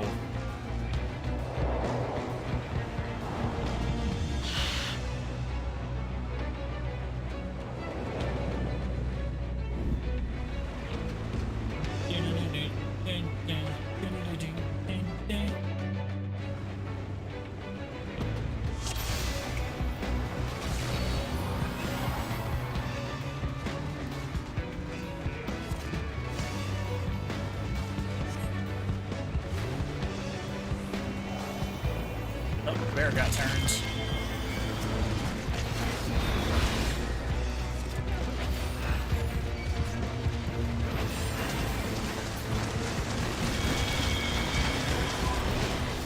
And it's Bert. Alright, come on guys, bring him on this way. Let's go.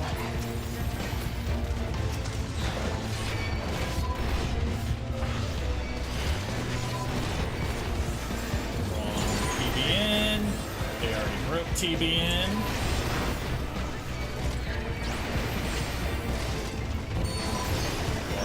Now.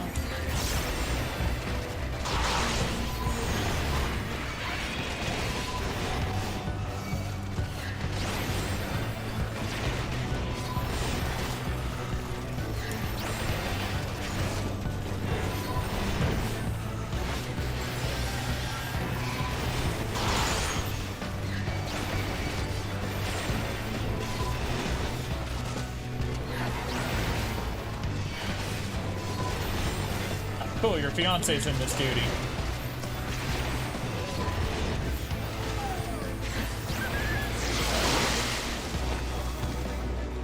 Oh, welcome to Pulling the Dungeon 101. Let's go.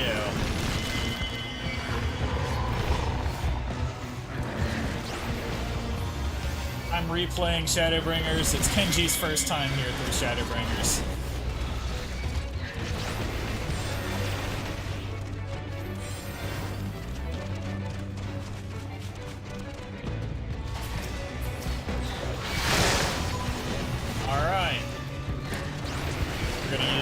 Living Dead here. Come on. Get me. Hit me. Alright, there we go. Now I'm gonna heal myself. Do one of these. Oh, whoops, wrong button. Prizle out there. Throw Blackest Night in there.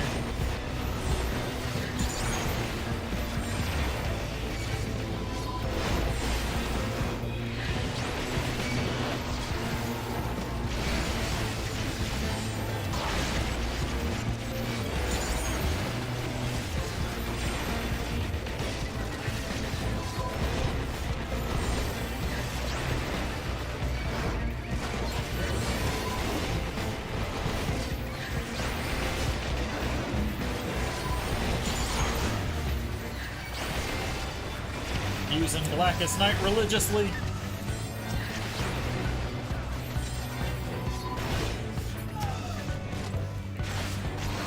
Yep. I figure. Most people are just doing weeklies on here. Or dailies or whatever, have you? Alright.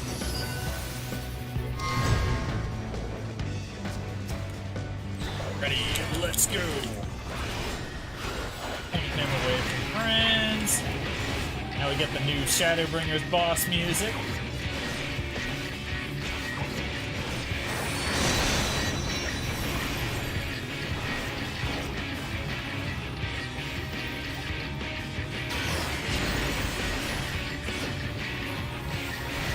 Back, pull back. We go over here. Sidestep that. Plunge back in. Oh. Alright.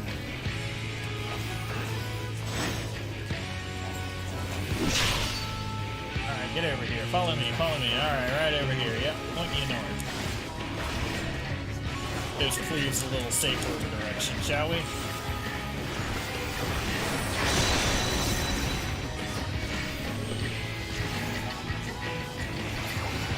Shit. Out of magic. No! That. Gotta remember not to run out of magic when the tank busters come, because I need that. Anyway. This, we go this way? Yeah, this way.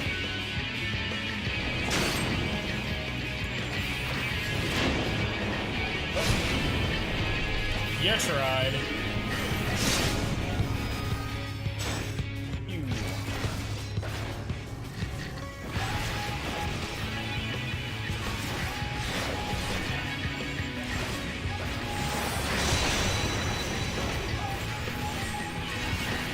Tank buster. Back and back.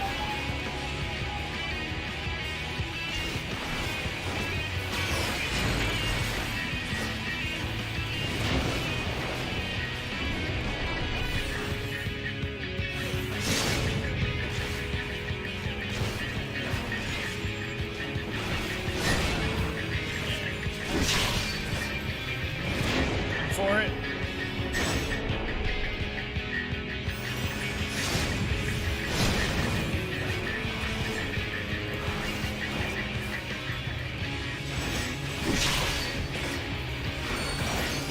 these days, Kenji will learn that Peloton does not work in combat. However, today is not that day.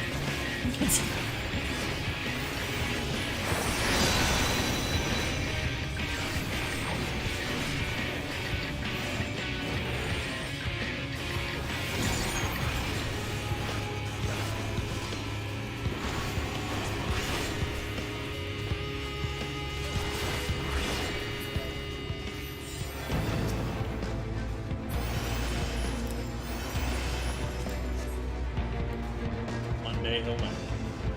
He'll get it eventually.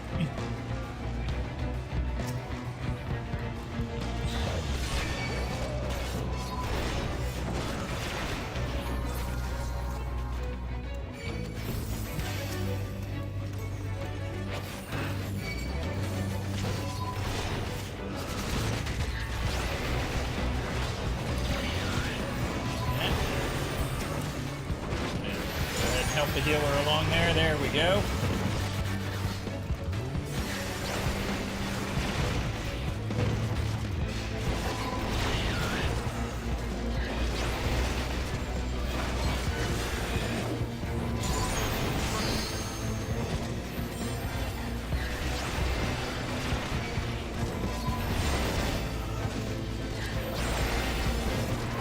Alright, into the fuck box with all of you. Straight in there.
TV.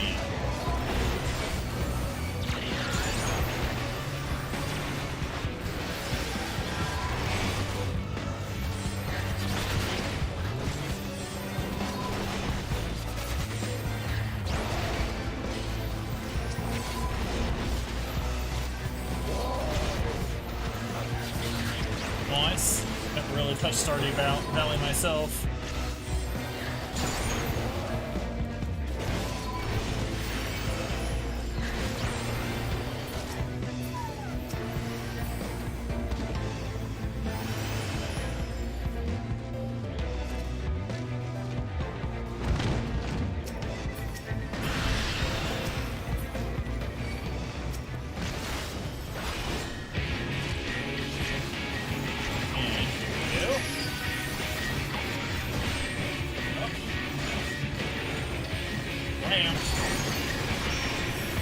You tried.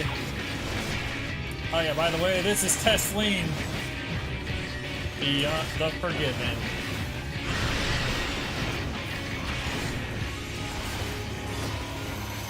Alright. Split up, everybody. Hit twice. He's gonna run over and hit everybody once. And me last. There we go. Alright.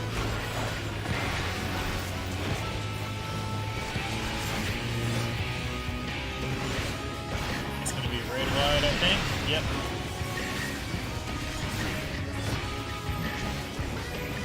Oh, stack marker.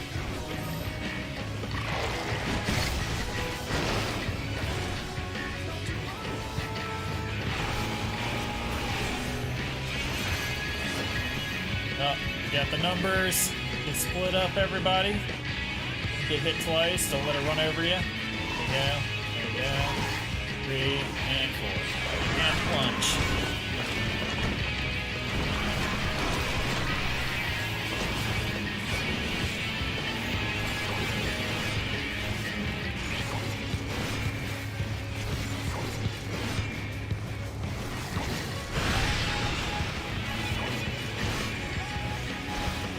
Alright, grade wide.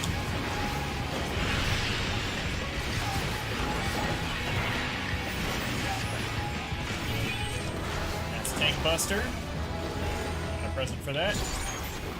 Nice try.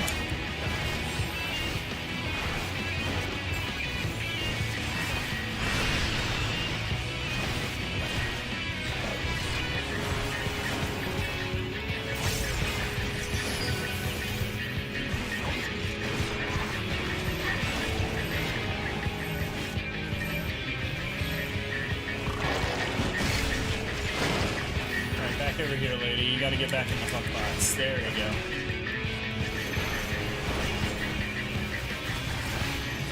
I have now thrown Tesleen in the fuck box.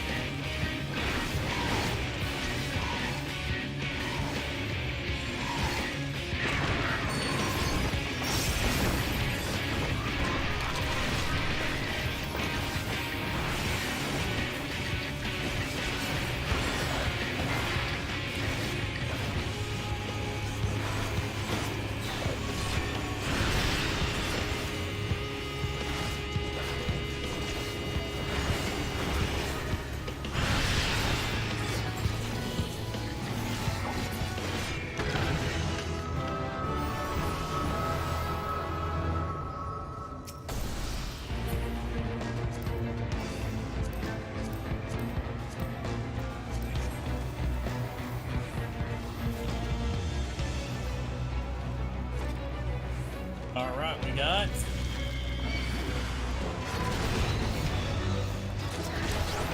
waves of enemies individually.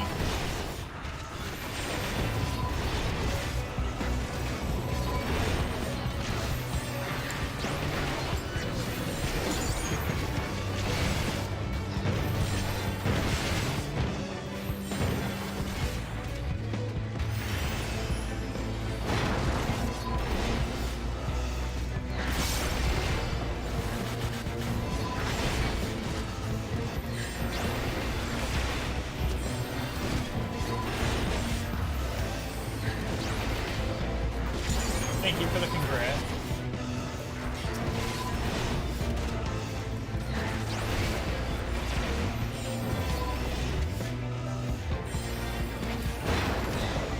Oh yeah, I'm definitely excited about Viper, mostly. The Pictomancer looks interesting. Not really my cup of tea, but I level everything to 90 anyway on my main, so it's fine. Well, it'll be everything to 100 at that point.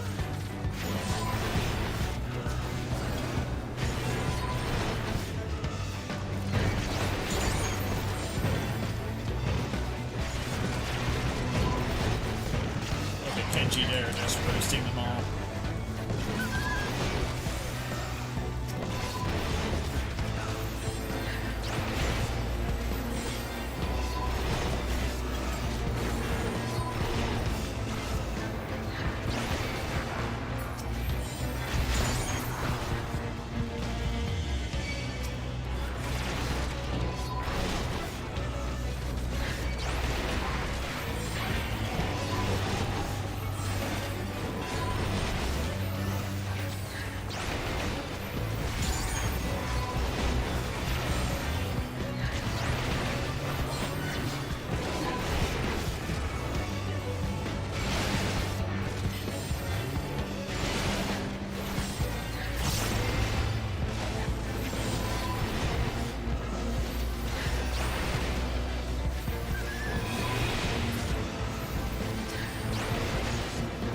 Oh, grinding plastic to 90. Oh, the level caps will be raised at Dawn Trail. They'll be up to 100. I already announced that.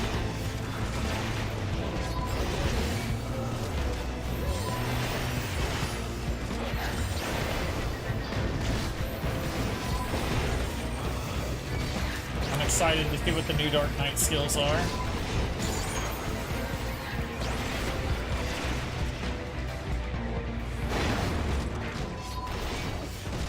Definitely enjoying that they fixed Dark Knight a little bit to give it more survivability.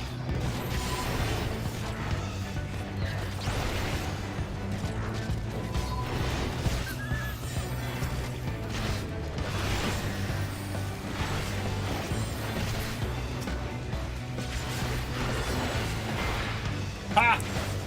Stunned it. No AoE for you.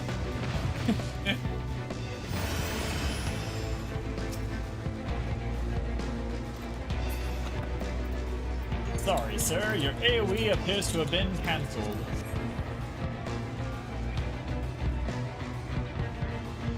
Ooh, a new gun. Dang. Either a gun or a gun blade. Skipping cutscenes. I want to watch this. Light Warden. Alright.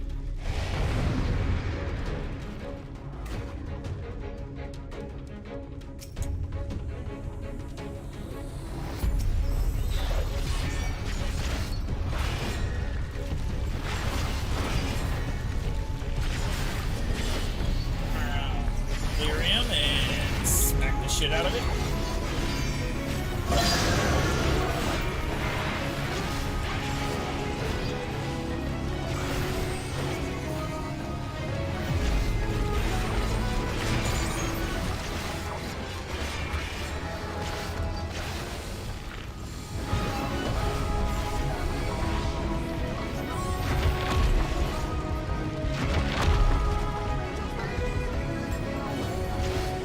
Who's it chaining down? Oh, it's gonna be Kenji. Alright. Gotcha. I'll get you out of there. It'll be fine. Lickety split. There we go. Let's go. Tease it.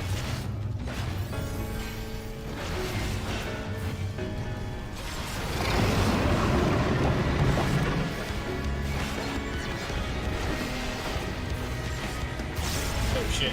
Gotta go.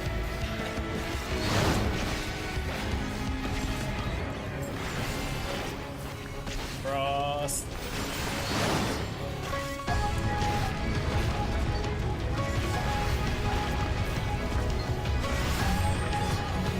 That's Tank Buster.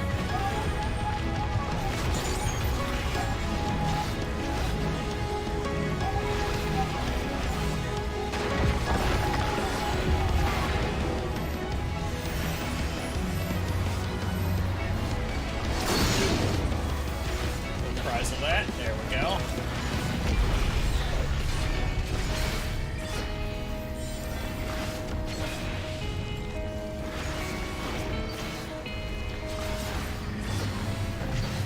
Alright, Pendulum, everyone away from me. And away from the middle.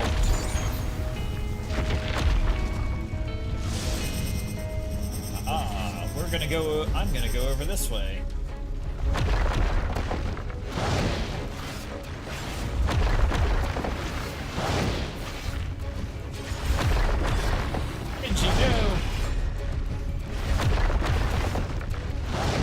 Following it around.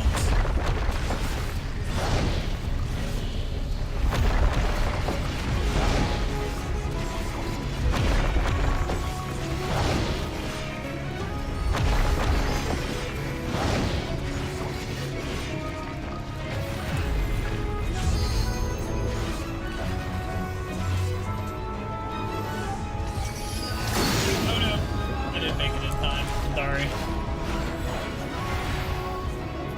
Now, alright, move across to the other side now. Other side, other side.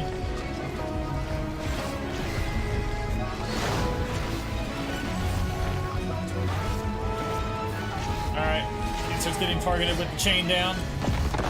They have to break the Dancer out of the chains.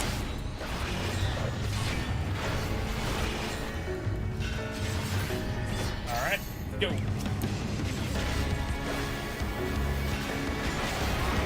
Dropping the puck box in there. There we go. Stays in the middle for the most part anyway.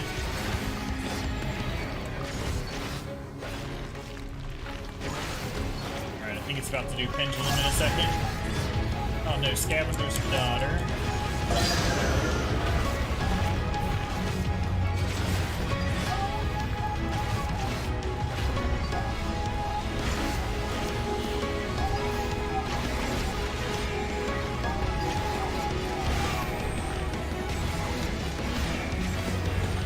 It's night. Take that. I know you, but alright, good break there, Maya. Maya.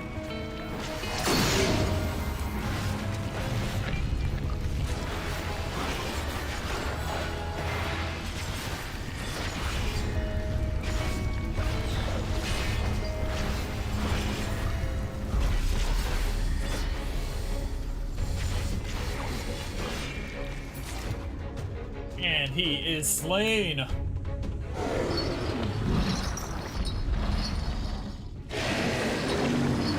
He won.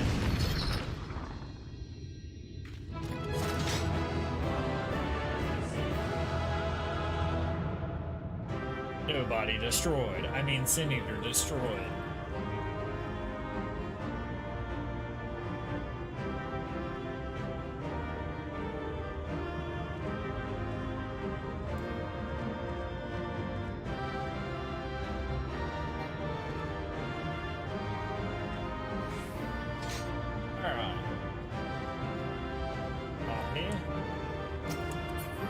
In the box we have Lakeland Claws and Amulet of Healing.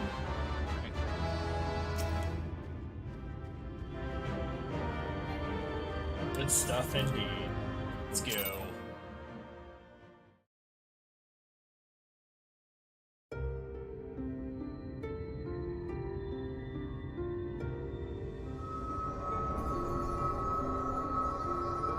It's releasing its ether. Fall back. We cannot let it touch us. Quickly, my lord, we must withdraw. That will not be necessary, Captain. Though I appreciate your concern. The eternal light of these creatures has confounded us for nigh on 100 years. For each we have put down, another has risen up in its place, born of the self-same ether relinquished by its predecessor. But now we have a way to contain that corruption.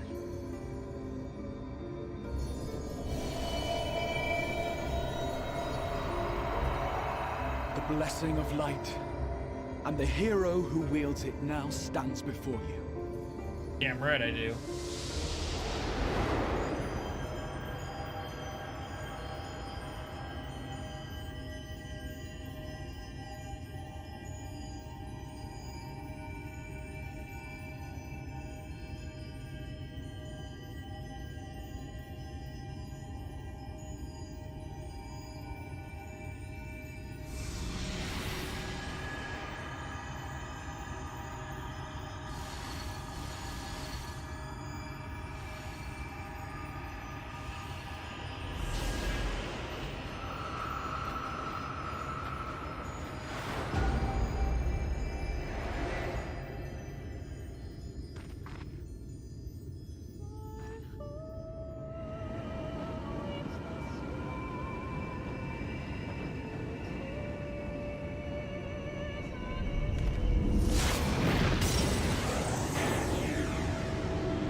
Take that. Behold, Eternal the light. monster's power is broken, and the world twisted by its touch returns to its rightful form.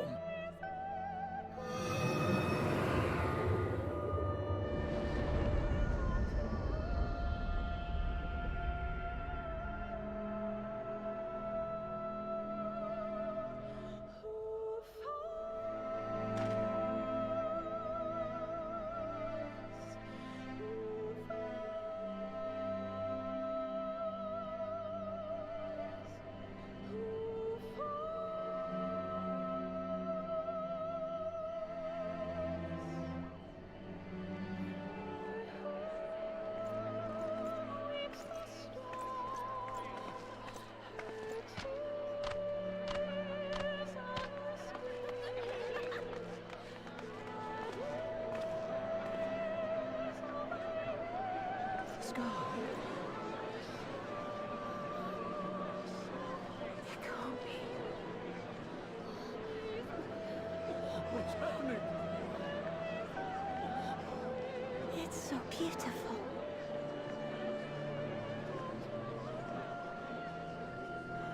The sunless sea. The warrior of darkness has come.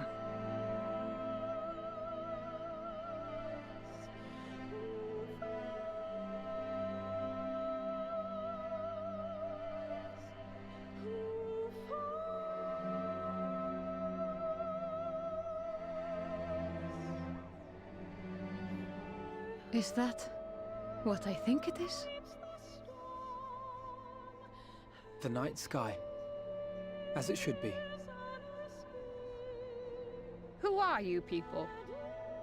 You killed a warden, then bathed in its ether as if it were a spring shower, and now the sky? The legends are true.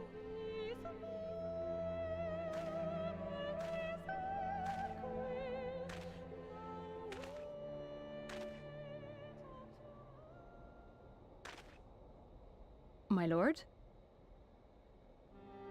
How many years have I waited for this moment?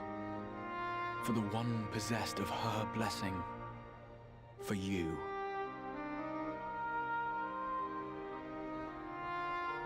You have vanquished the Light Warden of Lakeland, and for the first time in a century, darkness has returned to the mantle of night.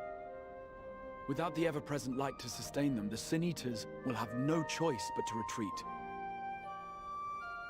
Yet our victory is far from complete. Though darkness has fallen here, the other wardens yet bask beneath burning skies, feasting upon what little life remains. Even should it cost me all I have, I would see each and every one of them slain, that this world might be spared from oblivion. Not only for the first, but for the source as well. Save one, and we save the other. But, be that as it may, I concede it was wrong of me to summon you to this fight against your will. I swear, on my life, I will one day atone for that deed, but for the present, I beg you, stay and see this fight to its conclusion. Cast down the Wardens and restore darkness to the first.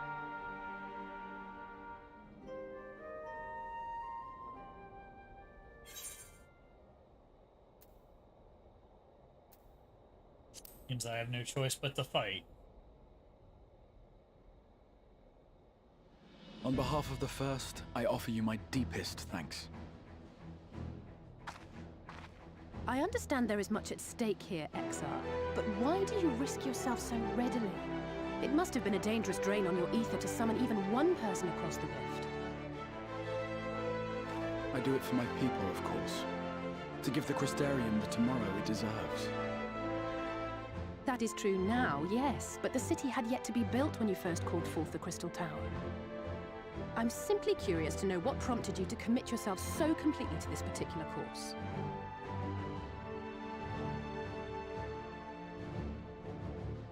There are things which we can ill afford to lose. And I sensed from the first that I had a part to play in preserving them.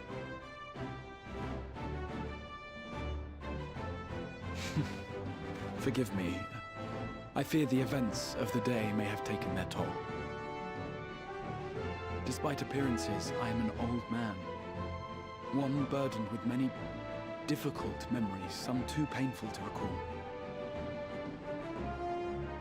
Well then, I'm sorry for pressing you. It's a family failing, I'm afraid. One which has served us well more often than not. Needless to say, we will continue to fight at your side until the last Sin Eater is defeated. Come then, my warriors of darkness.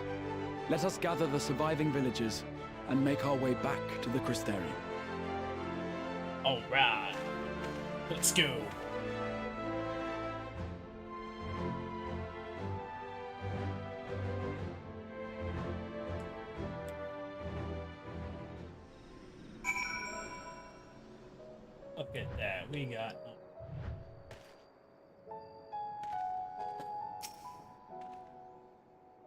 How quickly you have justified my faith in you. So many lives saved, and the sky itself heralds your success. Single victory in a larger struggle, perhaps, but a momentous one nonetheless.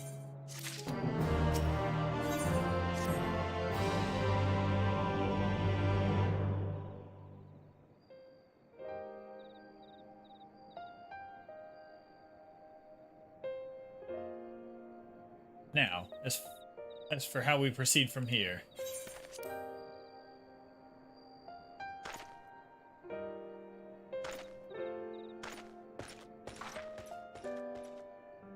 The villagers we evacuated earlier have arrived safely in the Crystarium. They seem to be accepting their situation for the moment. Most folk are far too distracted by the sky to worry about wounds or lost homes. Whisper and wonder if the Warrior of Darkness has come. It is to be expected. Magnarmus, I must ask a favor of you. Would you be so kind as to conceal your involvement in this endeavor for the time being? Seeing the light recede from Lakeland is a momentous occasion, and many will be swept up in a maelstrom of excitement and confusion. Should you come forth as the legendary Warrior of Darkness, I fear that no matter how good your intentions, such an appearance would throw the city into disarray. I found myself in agreement with the Exarch, although my concerns are more focused on Yulmore. It may be best if you maintain a low profile until we see how Vothri responds to all this.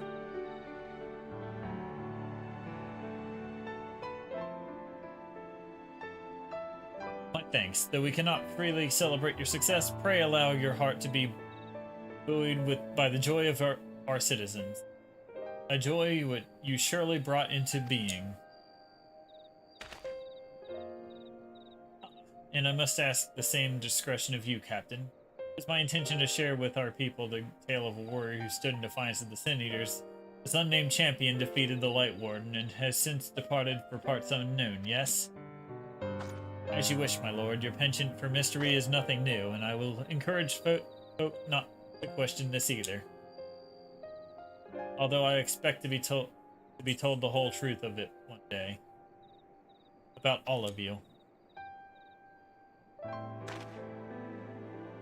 With that settled, I shall return to the Crystarium and make an address to the people.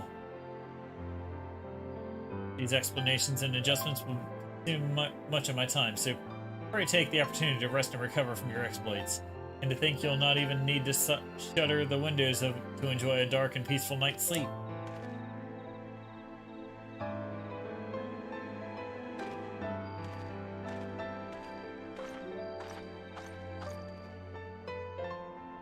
I must stay behind and coordinate the evacuation of the remaining survivors.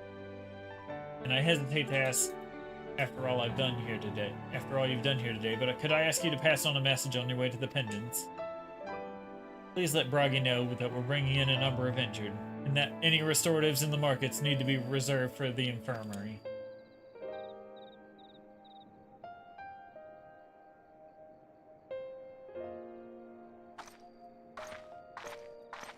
Do that. We should start making our own way back to the Crystarium, slowly, mind you. It wouldn't do to arrive too soon after the Exarch. I'm staying behind as well. There's something I need to check on in Holminster. We already went through the village top to bottom, Alze. We should all take the chance to rest, you included. I knew one of those eaters, and I can't rest, not now.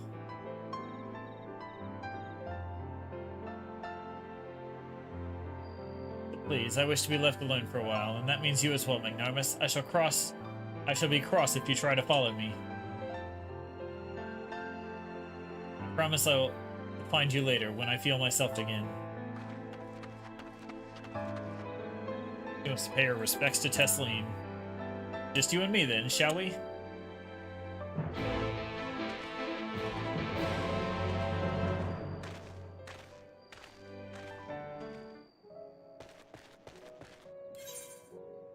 The Crystarium.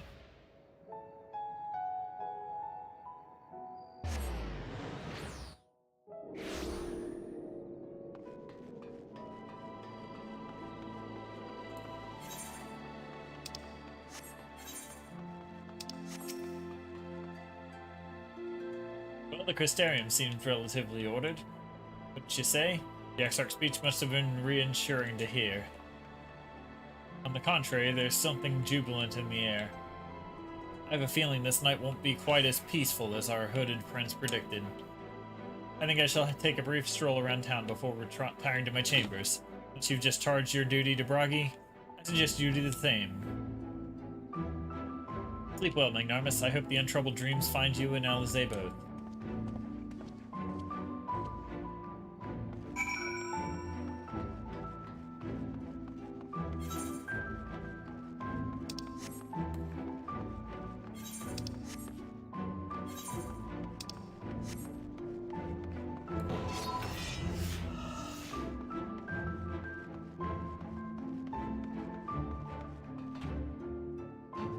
You're on your way home, then dinner?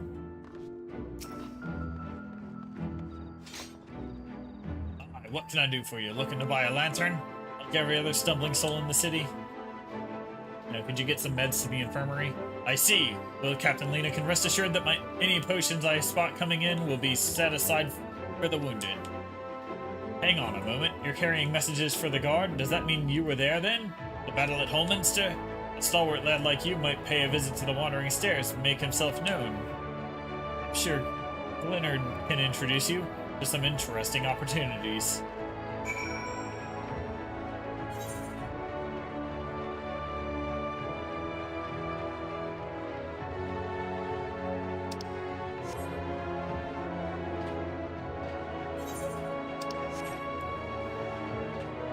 To buy a shovel. Alright, this is where the role quests are. Role quests unlocked.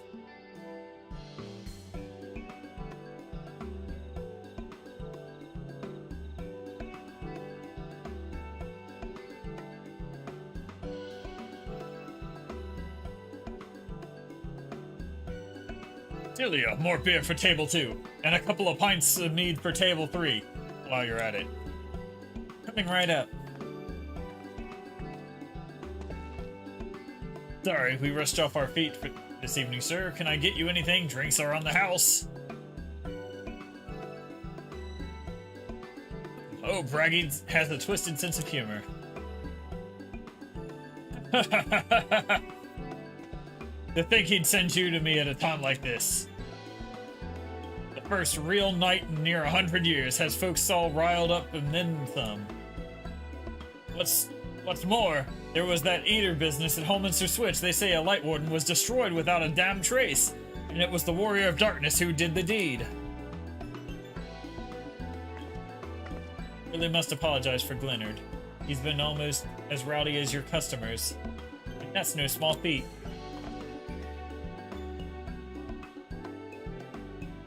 A lot of our regulars are bounty hunters, you see.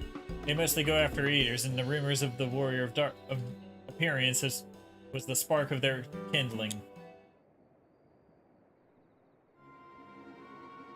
You know how the weak eaters are drawn to the strong ones, right? Aye, they swarm like angry bees around a queen. You need look no further than Holminster for proof of that.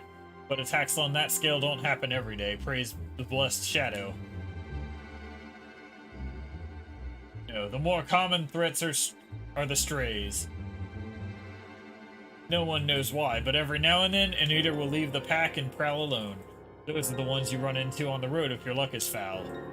They're a danger to everyone, so the settlement council put bounties on their heads. And our bar is a convenient place for the hunters to gather and share information.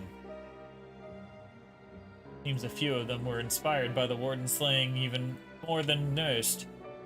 There are types who have their sight set on the worst of the strays. A class of eaters been dubbed as the cardinal virtues.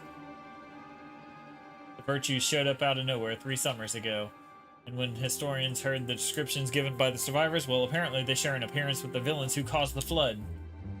If that doesn't send a chill down your spine, they're also reported to be as tough as the Light Wardens. Not the kind of prey you can take down single-handed. Our virtue hunters had all but given up, but knowing the Warrior of Darkness is out there, lit a fire in their bellies. Just look at them. That Hume over there with the oversized sword is grandson. He's in it for revenge. He wants to recruit a comrade at arms as tenacious as he is. But still, lad over there is Lubrique. Don't be fooled by those dewy cheeks. He's as hard a hunter as they come. He just lost a partner and seems to be on the lookout for a new one. That's the rig. As he seeks an expert in magecraft to help fight the virtue he's after. Last we have Lot, dwarf and drunkard both. Wanted to join forces with a healer, and only a healer, something about needing a mentor's wisdom. I've seen my share of competent veterans, and that you have that look about you. Maybe you should introduce yourself to one of our hunters. Who knows, together you might even collect the bounty on a cardinal virtue. Now there's a grand idea. Imagine the prestige my bar would earn if we boasted the patronage of a successful virtue hunter. We gained access to role quests. Yep, there we go. To the pendants.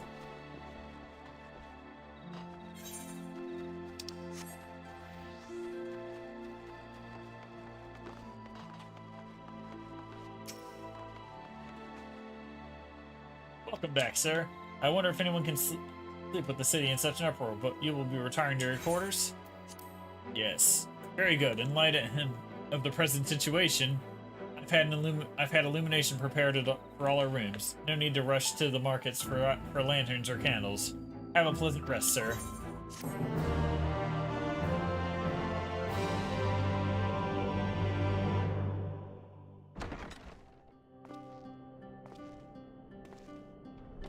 Need a shovel. You take care of that ghost yet? Oh wait, speaking of that ghost.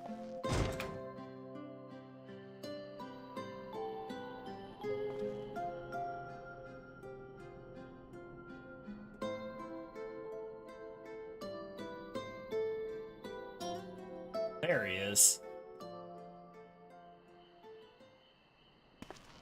So it's your lot's turn to be the warriors of darkness, is it? It's funny how things work out.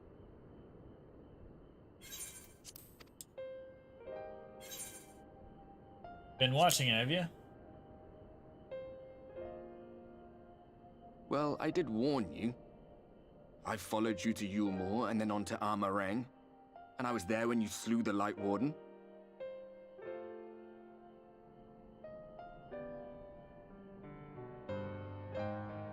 Those white-haired twins who were with you. I remember them from our battle in the Source. Are they your friends then? Through thick and thin? Yeah. Aye. Then I suggest you keep them close. It's when you charge ahead trying to save someone else that you end up losing those you love. Not that you need telling, I'll bet you've lost plenty. But I wonder, what will it cost you this time? Well, it already cost me I don't remember Tesleen. when it was that I learned regret wasn't worth the bother. You get numb to it all over the years. The lost comrades, the broken promises, the abandoned principles. Just more nagging burdens to ignore.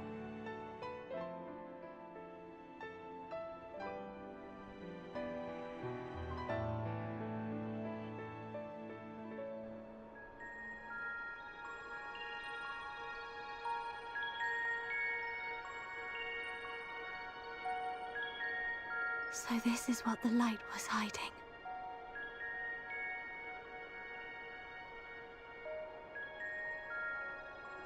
He's here.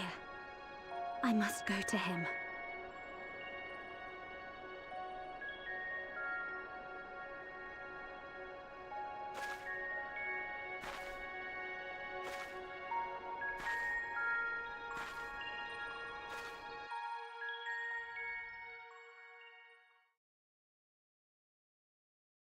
Meanwhile, inside an Imperial Magitech facility in the Source. Ooh, we get a meat pile. intruders! Fan out and find them!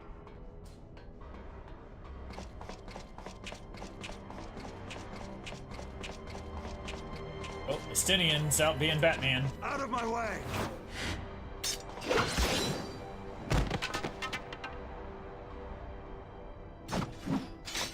Stay your weapon.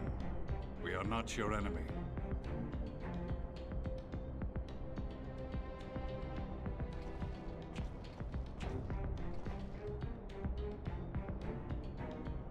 When the alarm sounded, I wondered what we had done to betray our presence.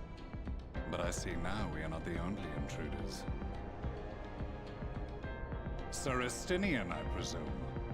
The dragoon who plucked the warrior of light from the jaws of death? Your armor is most distinct.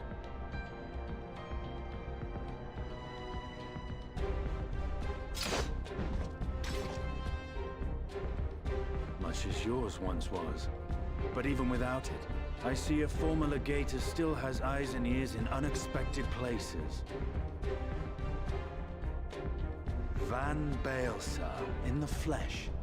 Though I understand you prefer Shadowhunter.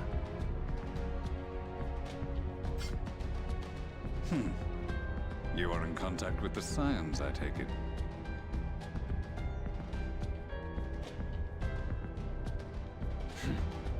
Through no choice of my own, they tracked me down and conscripted me to their cause. I swear the receptionist was trained as a spy. Not that anyone can escape that Baldessian woman once she has caught the scent of your ether.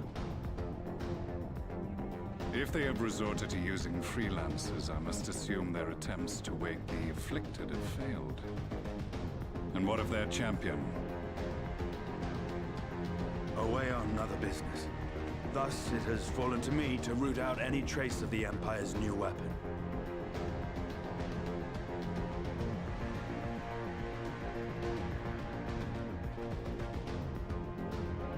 If it is Black Rose you seek, you are too late. My people have already completed your mission here. Yet this is but one factory among many. When they caught wind of our efforts, they built additional facilities to ensure production continues unabated. There will be no one left in the lands they conquer. No citizens to conscript. No skills to exploit.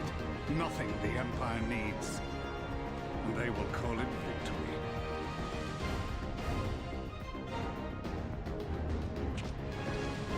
What exactly does this Black Rose do? The gas is described as a poison, but its actual effect is more arcane in nature. It was created to disrupt the ether in living beings, to bring the flow of their life energies to a standstill. Inhaling even the tiniest amount will cause all bodily functions to cease, much as a potent venom will stop a man's heart. Released over a city, Black Rose could conceivably kill every inhabitant, and all without damaging a single structure. Search every corner! Rouse the barracks if you have to! I want this facility secured! I have more questions, but now is not the time. Sir Estinian, I have an offer for you, but I will make it only once. Since it would seem we seek the same answers, you are welcome to join us. Ha! From what I hear, you need all the help you can get. In case you don't know, Varys himself confessed that your empire was a creation of the Ascians. I am aware of what his Radiance said at the parley. Thus I would return to the capital, that I might behold the truth of this corruption with my own eyes. My path leads to Garlemald.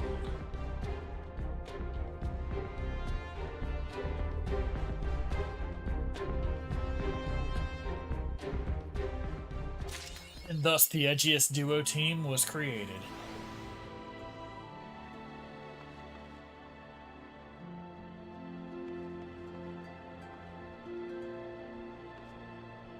Alright, I think think I'm gonna call it there for tonight. I think that's a good stopping spot.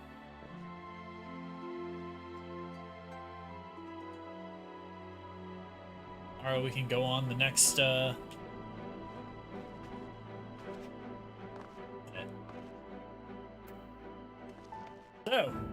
everyone, you have a good night. I mean, not tomorrow. I'll be back on Thursday, alright?